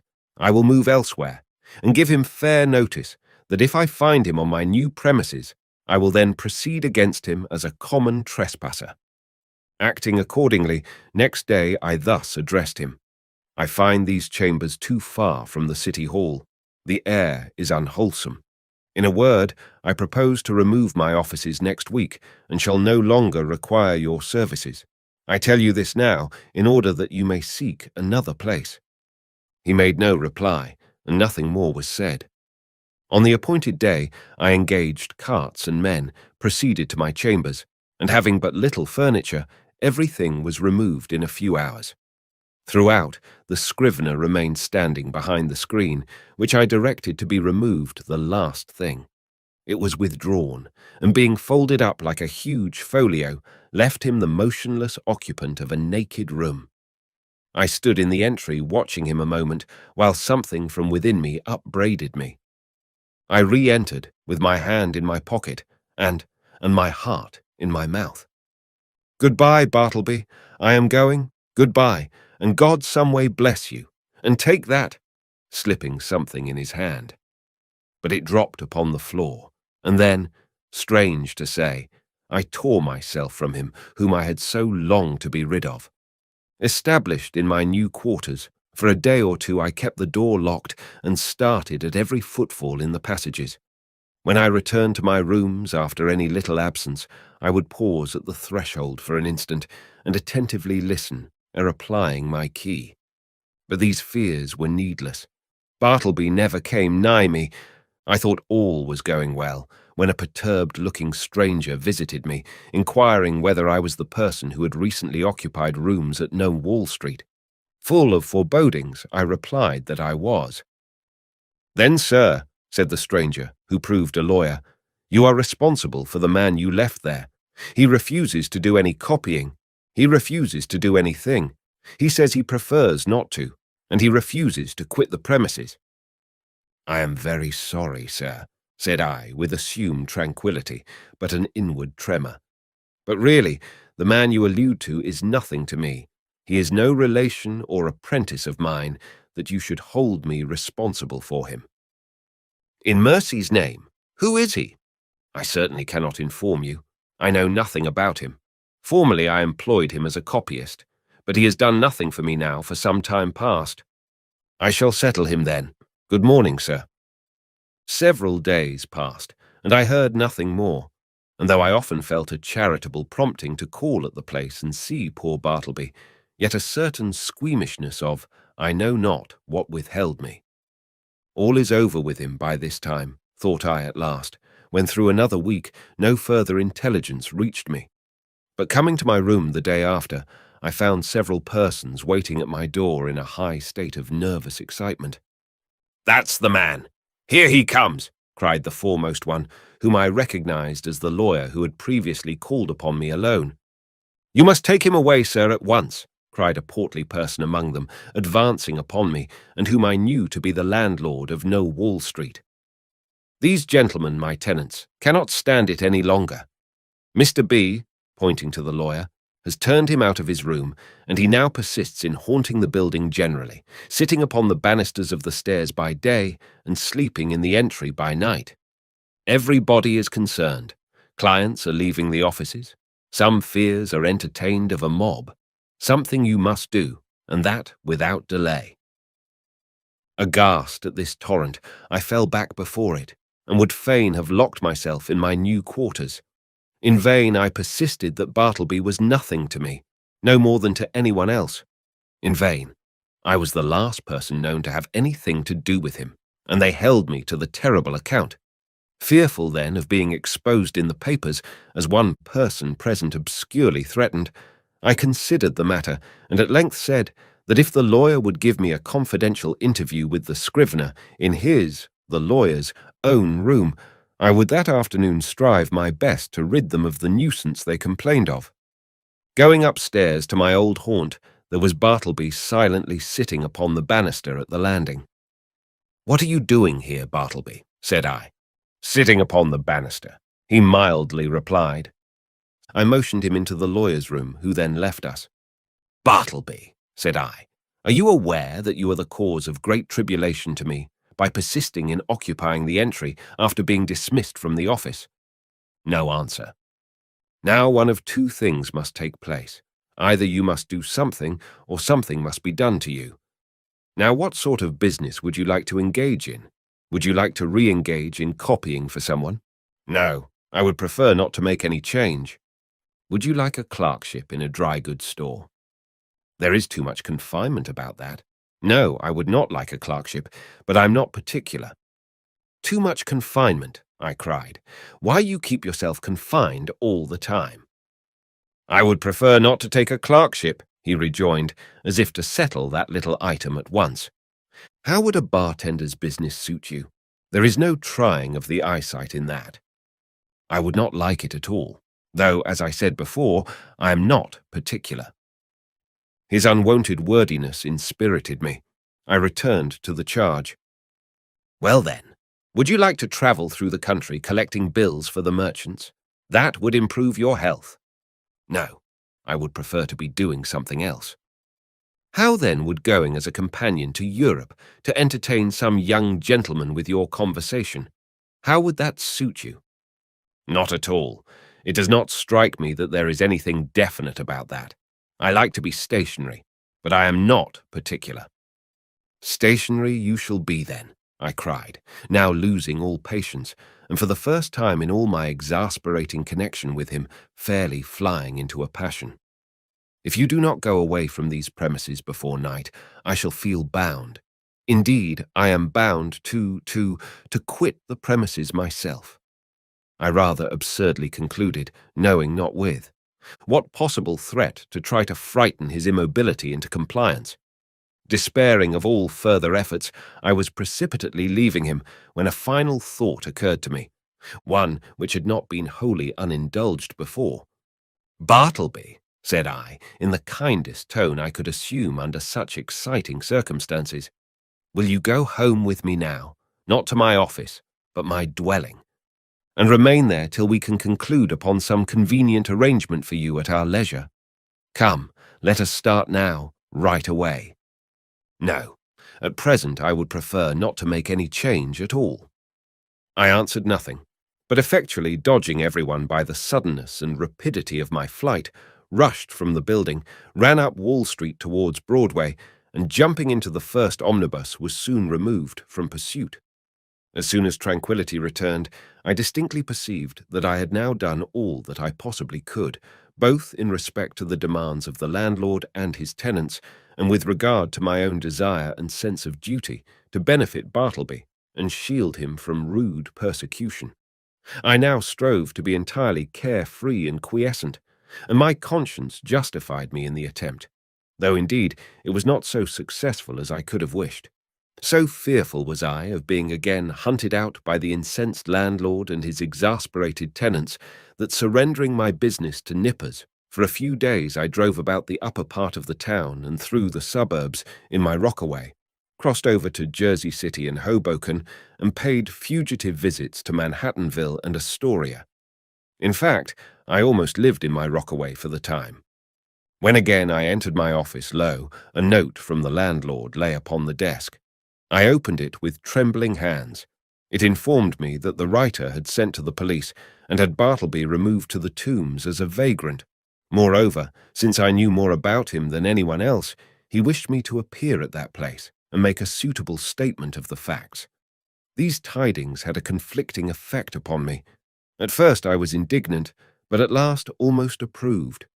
The landlord's energetic, summary disposition had led him to adopt a procedure which I do not think I would have decided upon myself, and yet, as a last resort, under such peculiar circumstances, it seemed the only plan. As I afterwards learned, the poor scrivener, when told that he must be conducted to the Tombs, offered not the slightest obstacle, but in his pale, unmoving way, silently acquiesced. Some of the compassionate and curious bystanders joined the party, and headed by one of the constables arm in arm with Bartleby, the silent procession filed its way through all the noise and heat and joy of the roaring thoroughfares at noon.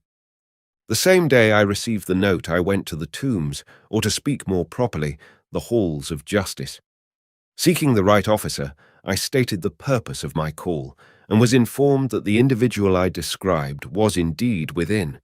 I then assured the functionary that Bartleby was a perfectly honest man and greatly to be compassionated, however unaccountably eccentric.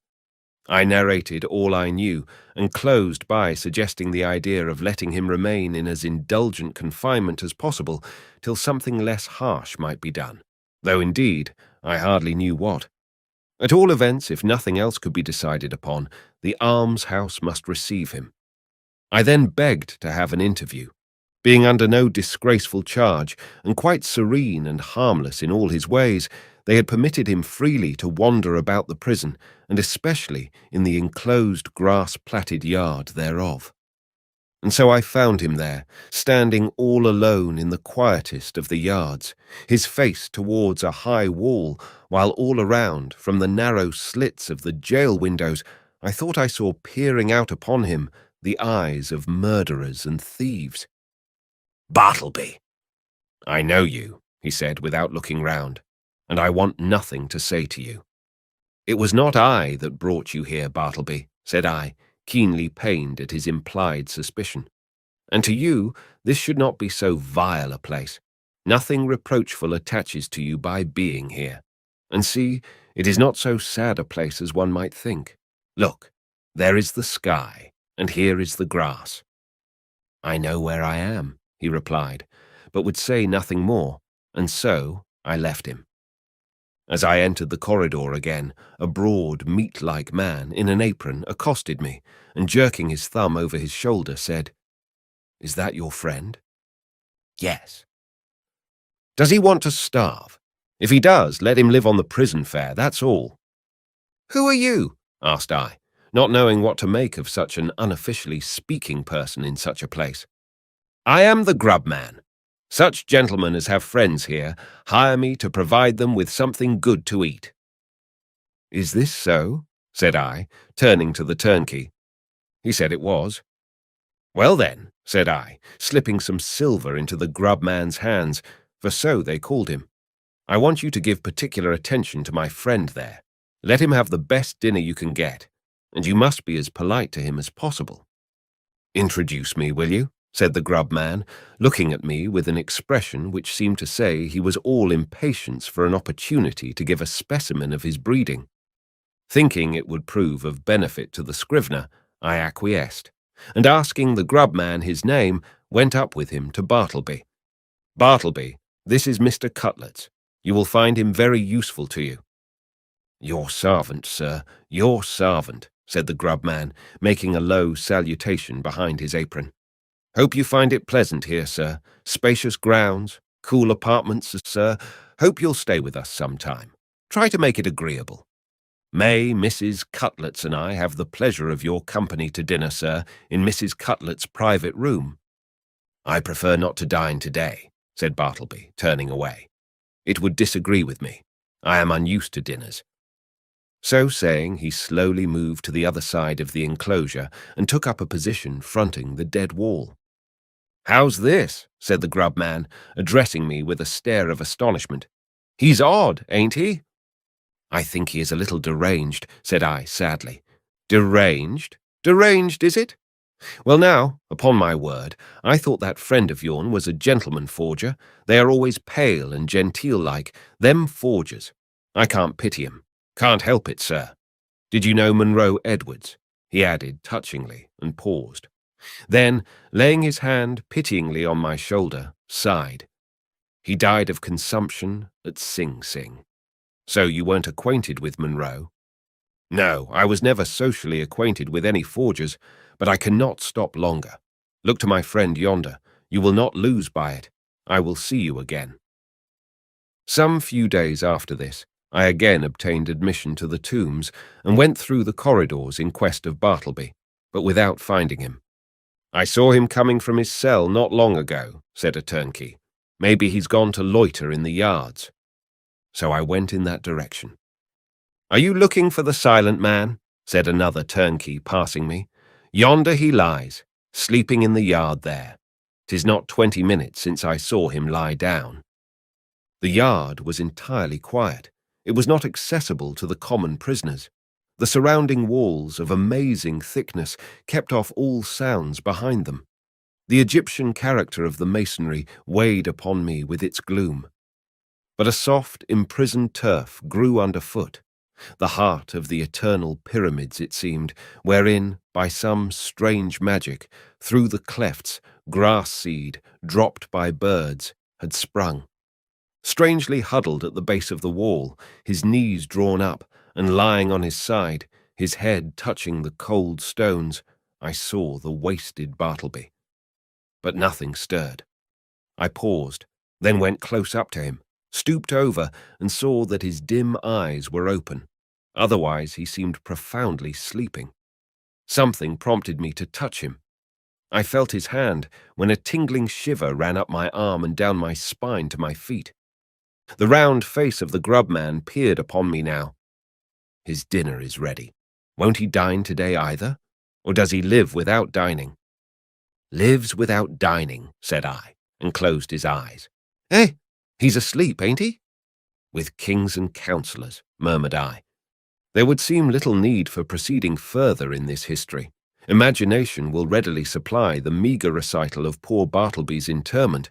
But ere parting with the reader, let me say that if this little narrative has sufficiently interested him to awaken curiosity as to who Bartleby was and what manner of life he led prior to the present narrator's making his acquaintance, I can only reply that in such curiosity I fully share, but am wholly unable to gratify it. Yet here I hardly know whether I should divulge one little item of rumour which came to my ear a few months after the scrivener's decease. Upon what basis it rested, I could never ascertain, and hence how true it is I cannot now tell. But inasmuch as this vague report has not been without certain strange, suggestive interest to me, however sad it may prove the same with some others, and so I will briefly mention it. The report was this, that Bartleby had been a subordinate clerk in the dead letter office at Washington, from which he had been suddenly removed by a change in the administration. When I think over this rumour, I cannot adequately express the emotions which seize me. Dead letters. Does it not sound like dead men? Conceive a man by nature and misfortune prone to a pallid hopelessness, can any business seem more fitted to heighten it than that of continually handling these dead letters and assorting them for the flames? For by the cartload they are annually burned. Sometimes from out the folded paper the pale clerk takes a ring. The finger it was meant for, perhaps, moulders in the grave. A banknote sent in swiftest charity. He whom it would relieve nor eats nor hungers any more. Pardon for those who died despairing. Hope for those who died unhoping. Good tidings for those who died stifled by unrelieved calamities. On errands of life, these letters speed to death. Ah, Bartleby, a humanity!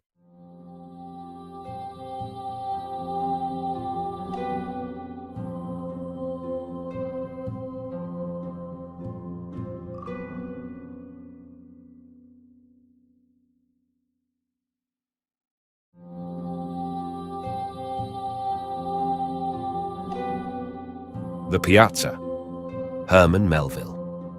With fairest flowers while summer lasts, and I live here, Fidel. When I removed into the country, it was to occupy an old-fashioned farmhouse, which had no piazza, a deficiency the more regretted, because not only did I like piazzas, as somehow combining the coziness of indoors with the freedom of outdoors, and it is so pleasant to inspect your thermometer there, but the country round about was such a picture that in berry time no boy climbs hill or crosses vale without coming upon easels planted in every nook and sunburnt painters painting there. A very paradise of painters, the circle of the stars cut by the circle of the mountains. At least so looks it from the house, though once upon the mountains no circle of them can you see. Had the site been chosen 5 rods off, this charmed ring would not have been. The house is old. 70 years since, from the heart of the Hearthstone Hills, they quarried the Kaaba, or Holy Stone, to which, each Thanksgiving, the social pilgrims used to come. So long ago that in digging for the foundation, the workmen used both spade and axe, fighting the troglodytes of those subterranean parts, sturdy roots of a sturdy wood, encamped upon what is now a long landslide of sleeping meadow, sloping away off from my poppy bed. Of that knit wood, but one survivor stands, an elm, lonely through steadfastness. Whoever built the house, he builded better than he knew, or else Orion in the zenith flashed down his Damocles sword to him some starry night, and said, "Build there." For how, otherwise, could it have entered the builder's mind that upon the clearing being made, such a purple prospect would be his? Nothing less than Greylock, with all his hills about him, like Charlemagne among his peers.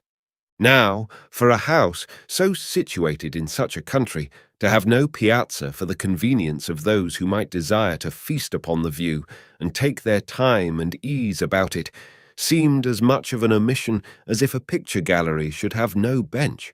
For what but picture galleries are the marble halls of these same limestone hills?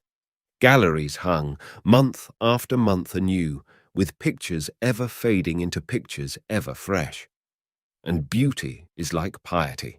You cannot run and read it. Tranquility and constancy, with nowadays an easy chair, are needed. For though, of old, when reverence was in vogue and indolence was not, the devotees of nature, doubtless, used to stand and adore, just as, in the cathedrals of those ages, the worshippers of a higher power did. Yet, in these times of failing faith and feeble knees, we have the piazza and the pew. During the first year of my residence, the more leisurely to witness the coronation of Charlemagne, weather permitting, they crown him every sunrise and sunset, I chose me on the hillside bank nearby a royal lounge of turf, a green velvet lounge with long moss-padded back, while at the head, strangely enough, there grew, but I suppose for heraldry, 3 tufts of blue violets in a field argent of wild strawberries, and a trellis with honeysuckle I set for canopy. Very majestical lounge indeed.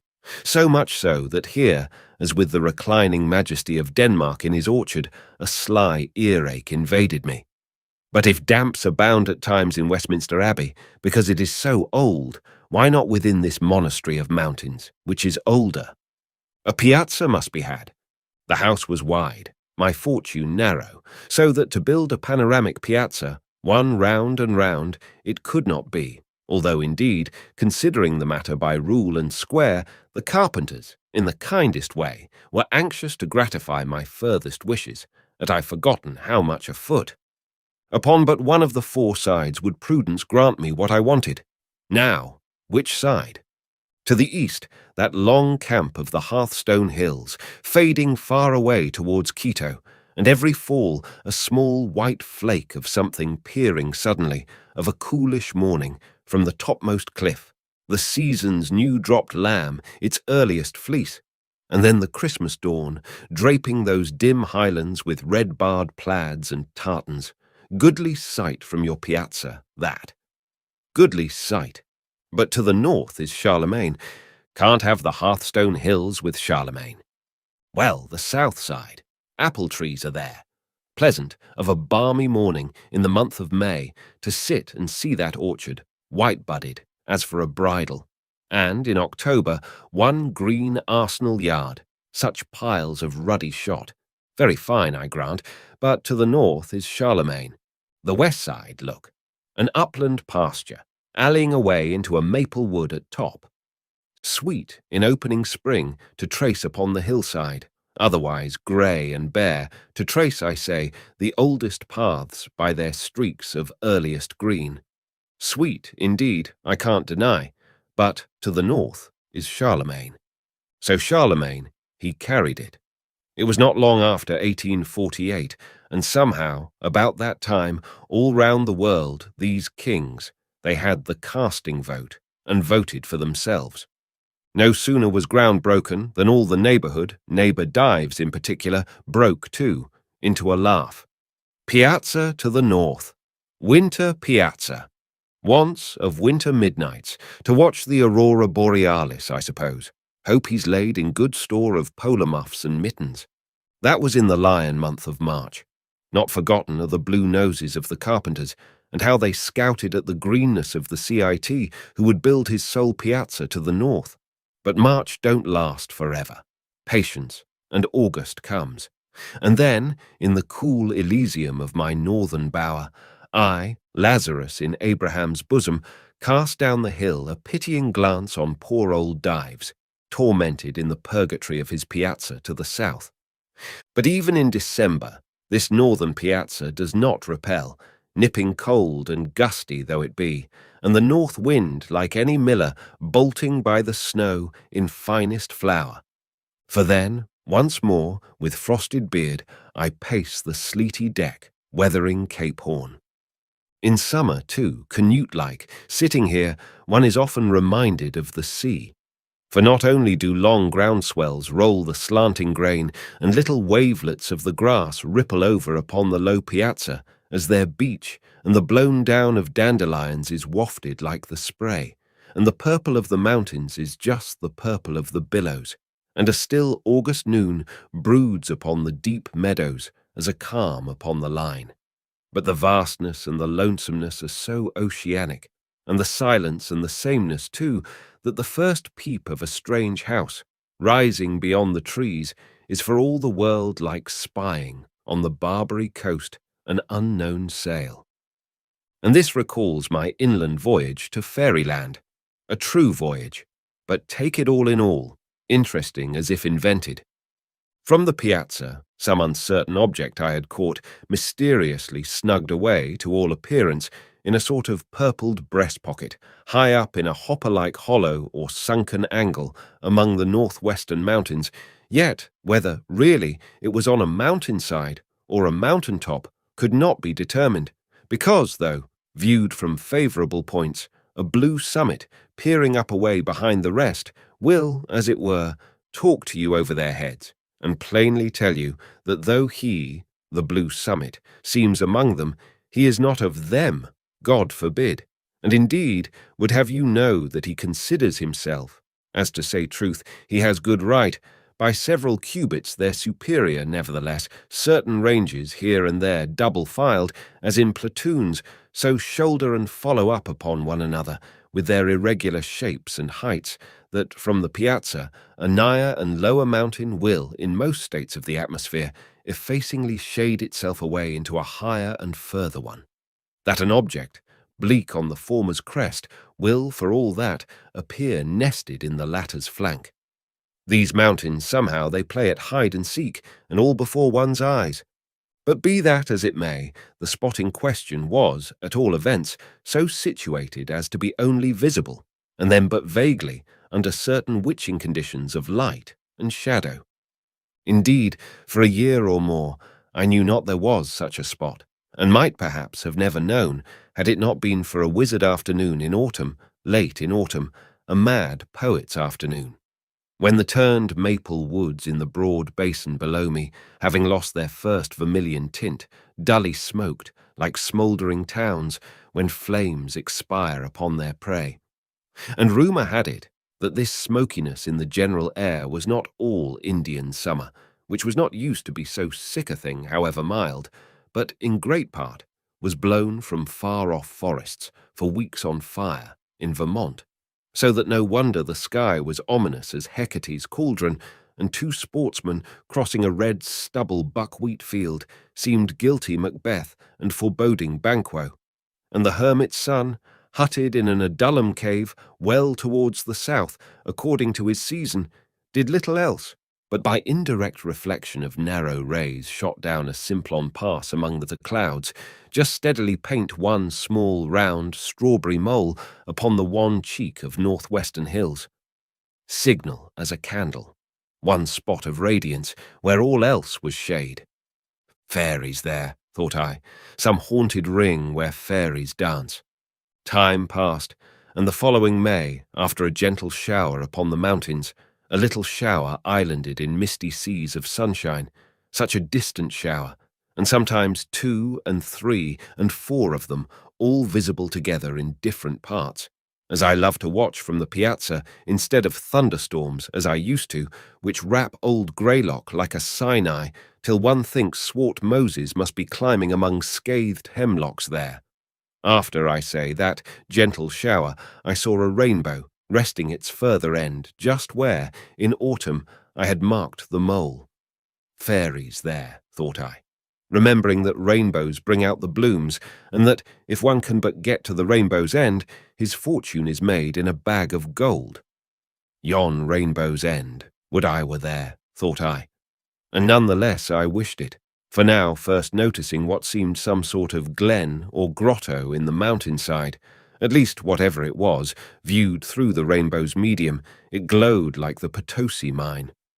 But a workaday neighbour said, no doubt it was but some old barn, an abandoned one, its broadside beaten in, the acclivity its background. But I, though I had never been there, I knew better. A few days after, a cheery sunrise kindled a golden sparkle in the same spot as before. The sparkle was of that vividness. It seemed as if it could only come from glass.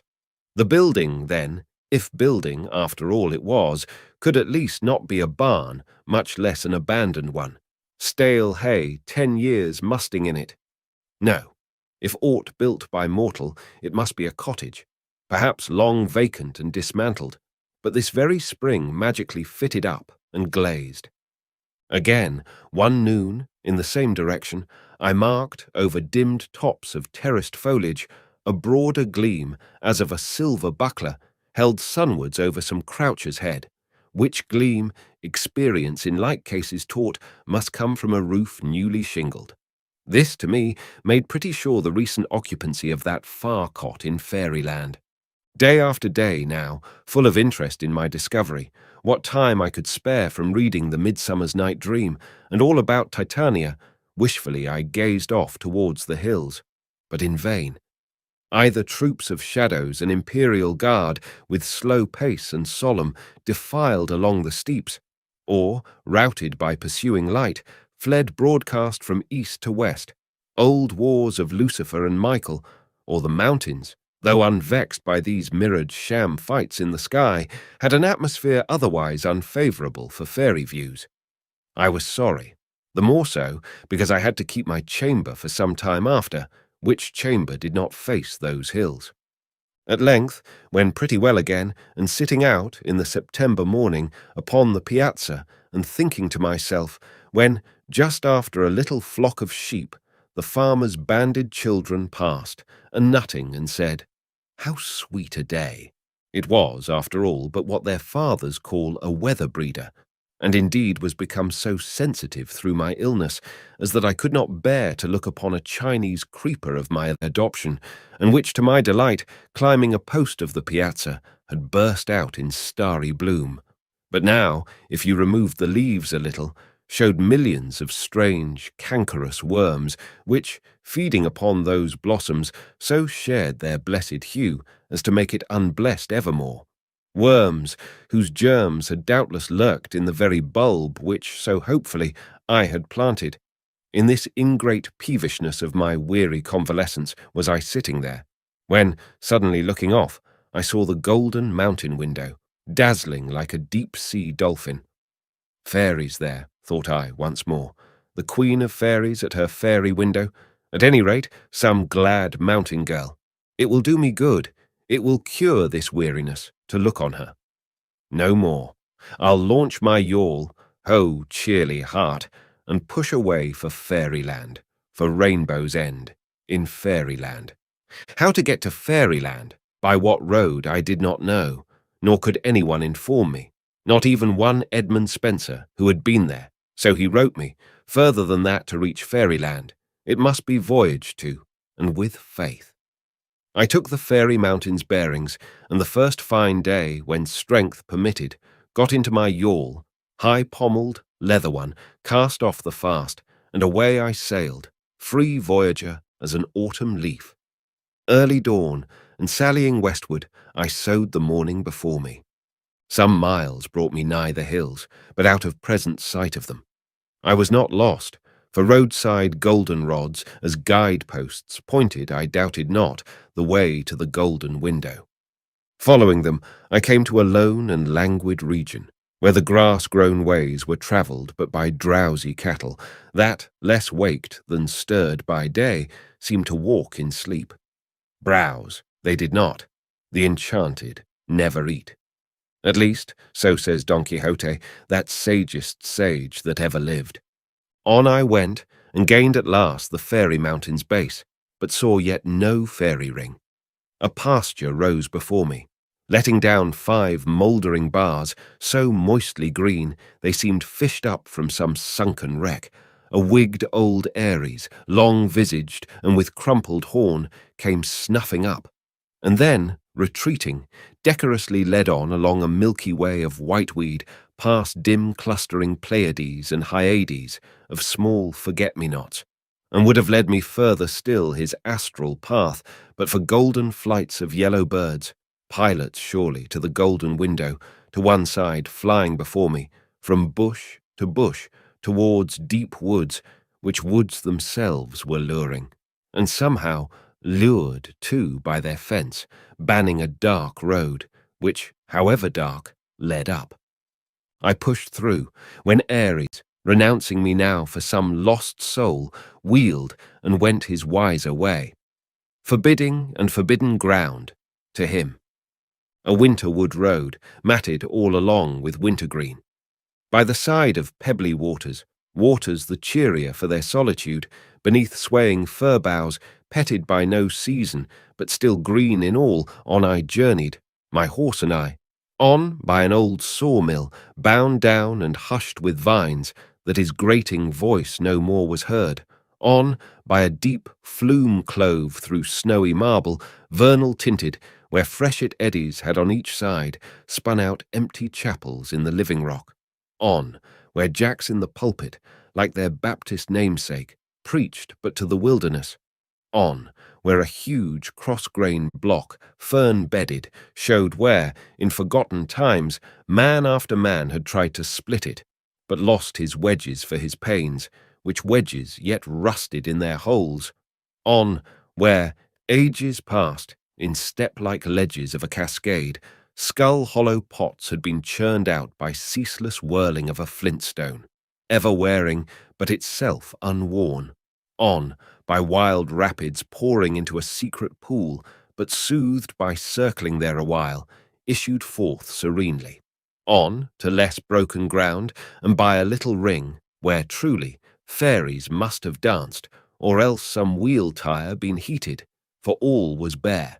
Still on, and up, and out into a hanging orchard, where maidenly looked down upon me a crescent moon from morning. My horse hitched low his head. Red apples rolled before him. Eve's apples, seek no furthers. He tasted one, I another. It tasted of the ground. Fairyland not yet, thought I, flinging my bridle to a humped old tree that crooked out an arm to catch it. For the way now lay where path was none, and none might go but by himself, and only go by daring. Through blackberry brakes that tried to pluck me back, though I but strained towards fruitless growths of mountain laurel, up slippery steeps to barren heights, where stood none to welcome. Fairyland not yet, thought I, though the morning is here before me. Footsore enough and weary, I gained not then my journey's end, but came ere long to a craggy pass, dipping towards growing regions still beyond. A zigzag road, half overgrown with blueberry bushes, here turned among the cliffs. A rent was in their ragged sides.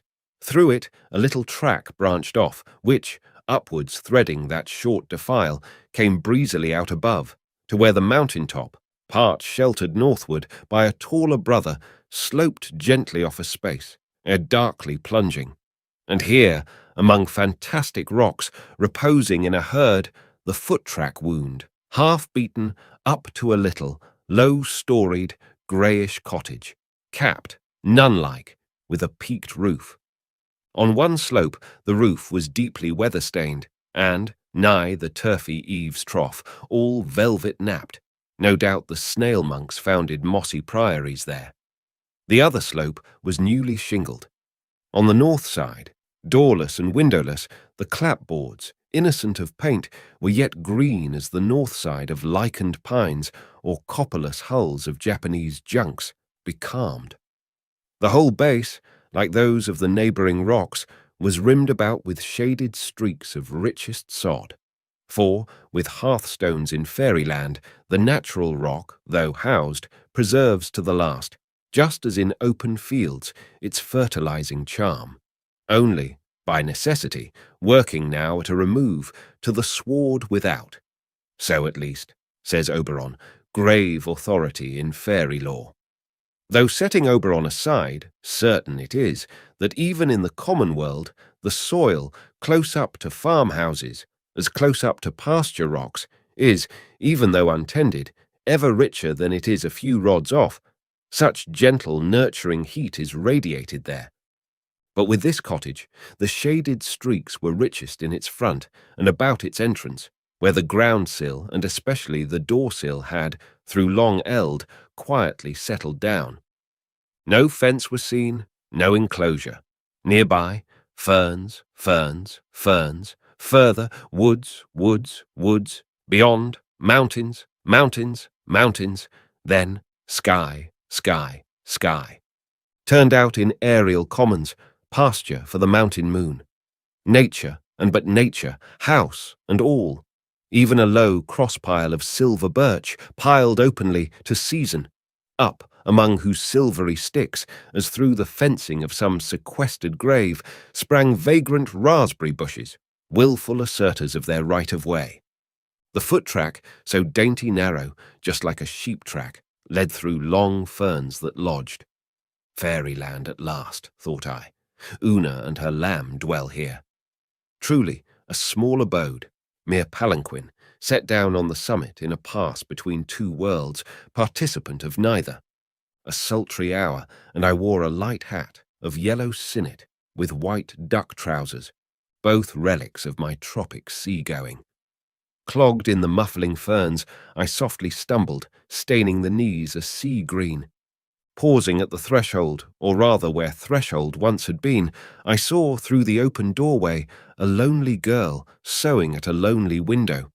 A pale-cheeked girl and fly-specked window, with wasps about the mended upper panes. I spoke. She shyly started like some Tahiti girl, secreted for a sacrifice, first catching sight through palms of Captain Cook. Recovering, she bade me enter, with her apron brushed off a stool, then silently resumed her own. With thanks I took the stool, but now, for a space, I too was mute. This, then, is the fairy mountain house, and here the fairy queen sitting at her fairy window. I went up to it. Downwards, directed by the tunnelled pass, as through a levelled telescope, I caught sight of a far-off, soft, azure world. I hardly knew it, though I came from it. "You must find this view very pleasant," said I at last. "Oh, sir," tears starting in her eyes. "The first time I looked out of this window, I said, 'Never, never shall I weary of this.' And what wearies you of it now?" "I don't know," while a tear fell. "But it is not the view, it is Mariana." Some months back, her brother, only 17, had come hither, a long way from the other side, to cut wood and burn coal, and she, elder sister, had accompanied him. Long had they been orphans, and now sole inhabitants of the sole house upon the mountain. No guest came, no traveller passed. The zigzag, perilous road was only used at seasons by the coal wagons. The brother was absent the entire day, sometimes the entire night. When at evening, fagged out, he did come home, he soon left his bench, poor fellow, for his bed, just as one, at last, wearily quits that too, for still deeper rest, the bench, the bed, the grave. Silent, I stood by the fairy window, while these things were being told. "Do you know," said she at last, as stealing from her story, "do you know who lives yonder? I have never been down into that country, away off there, I mean. That house, that marble one, pointing far across the lower landscape. Have you not caught it? There on the long hillside, the field before, the woods behind. The white shines out against their blue. Don't you mark it? The only house in sight." I looked, and after a time, to my surprise, recognized, more by its position than its aspect, or Mariana's description, my own abode, glimmering much like this mountain one from the Piazza. The mirage haze made it appear less a farmhouse than King Charming's palace. I have often wondered who lives there, but it must be some happy one. Again this morning was I thinking so. "Some happy one," returned I, starting. "And why do you think that? You judge some rich one lives there?" "Rich or not, I never thought. But it looks so happy. I can't tell how, and it is so far away. Sometimes I think I do, but dream it is there. You should see it in a sunset." No doubt the sunset gilds it finely, but not more than the sunrise does this house, perhaps. This house. The sun is a good sun, but it never gilds this house. Why should it? This old house is rotting. That makes it so mossy. In the morning, the sun comes in at this old window, to be sure, boarded up when first we came. A window I can't keep clean, do what I may, and half burns and nearly blinds me at my sewing, besides setting the flies and wasps astir, Such flies and wasps as only lone mountain houses know. See, here is the curtain, this apron. I try to shut it out with then. It fades it, you see. Sun gild this house? Not that ever Mariana saw. Because when this roof is gilded most, then you stay here within. The hottest, weariest hour of day, you mean? Sir, the sun gilds not this roof. It leaked so brother newly shingled all one side. Did you not see it? The north side, where the sun strikes most on what the rain has wetted. The sun is a good sun, but this roof in first scorches, and then rots. An old house. They went west, and are long dead, they say, who built it. A mountain house. In winter, no fox could den in it. That chimney place has been blocked up with snow, just like a hollow stump. Yours are strange fancies, Mariana. They but reflect the things. Then I should have said, these are strange things, rather than yours are strange fancies. As you will, and took up her sewing. Something in those quiet words, or in that quiet act, it made me mute again, while noting, through the fairy window, a broad shadow stealing on as cast by some gigantic condor, floating at brooding poise on outstretched wings. I marked how, by its deeper and inclusive dusk, it wiped away into itself all lesser shades of rock or fern. You watch the cloud, said Mariana. No, a shadow. A cloud's, no doubt, though that I cannot see. How did you know it? Your eyes are on your work. It dusked my work. There, now the cloud is gone. Tray comes back. How? The dog, the shaggy dog. At noon he steals off of himself to change his shape. Returns and lies down a while, nigh the door. Don't you see him? His head is turned round at you, though when you came, he looked before him. Your eyes rest but on your work. What do you speak of? By the window, crossing. You mean this shaggy shadow, the nigh one? And yes, now that I mark it, it is not unlike a large, black Newfoundland dog.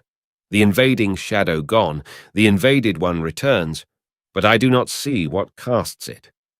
For that, you must go without. One of those grassy rocks, no doubt. You see his head, his face, the shadows. You speak as if you saw it, and all the time your eyes are on your work. Tray looks at you, still without glancing up. This is his hour. I see him.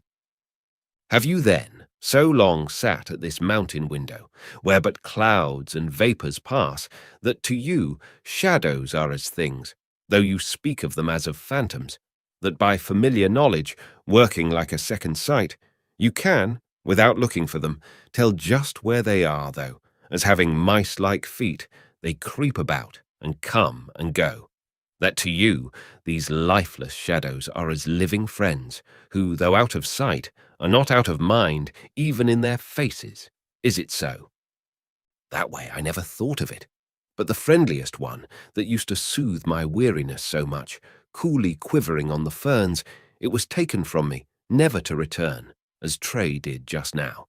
The shadow of a birch. The tree was struck by lightning, and brother cut it up. You saw the cross-pile outdoors.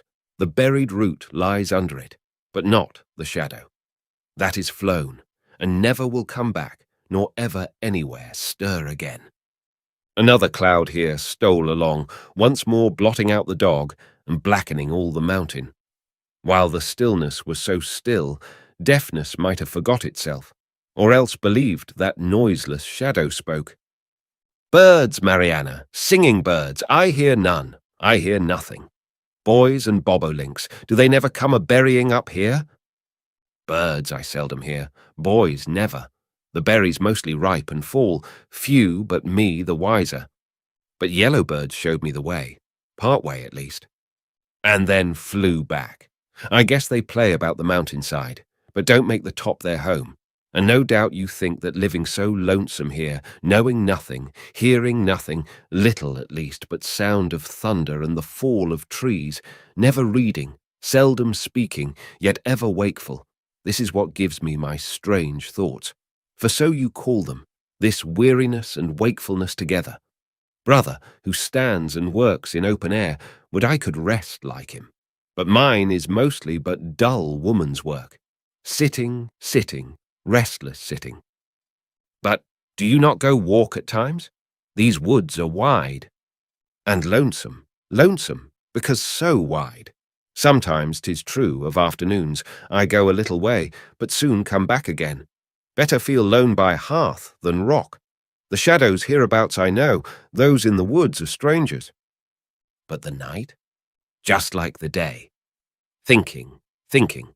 A wheel I cannot stop. Pure want of sleep it is that turns it. I have heard that, for this wakeful weariness, to say one's prayers, and then lay one's head upon a fresh hop pillow. Look! Through the fairy window, she pointed down the steep to a small garden patch nearby, mere pot of rifled loam, half rounded in by sheltering rocks, where side by side, some feet apart, nipped and puny, two hop vines climbed 2 poles, and gaining their tip ends would have then joined over in an upward clasp, but the baffled shoots, groping a while in empty air, trailed back whence they sprung. You have tried the pillow, then?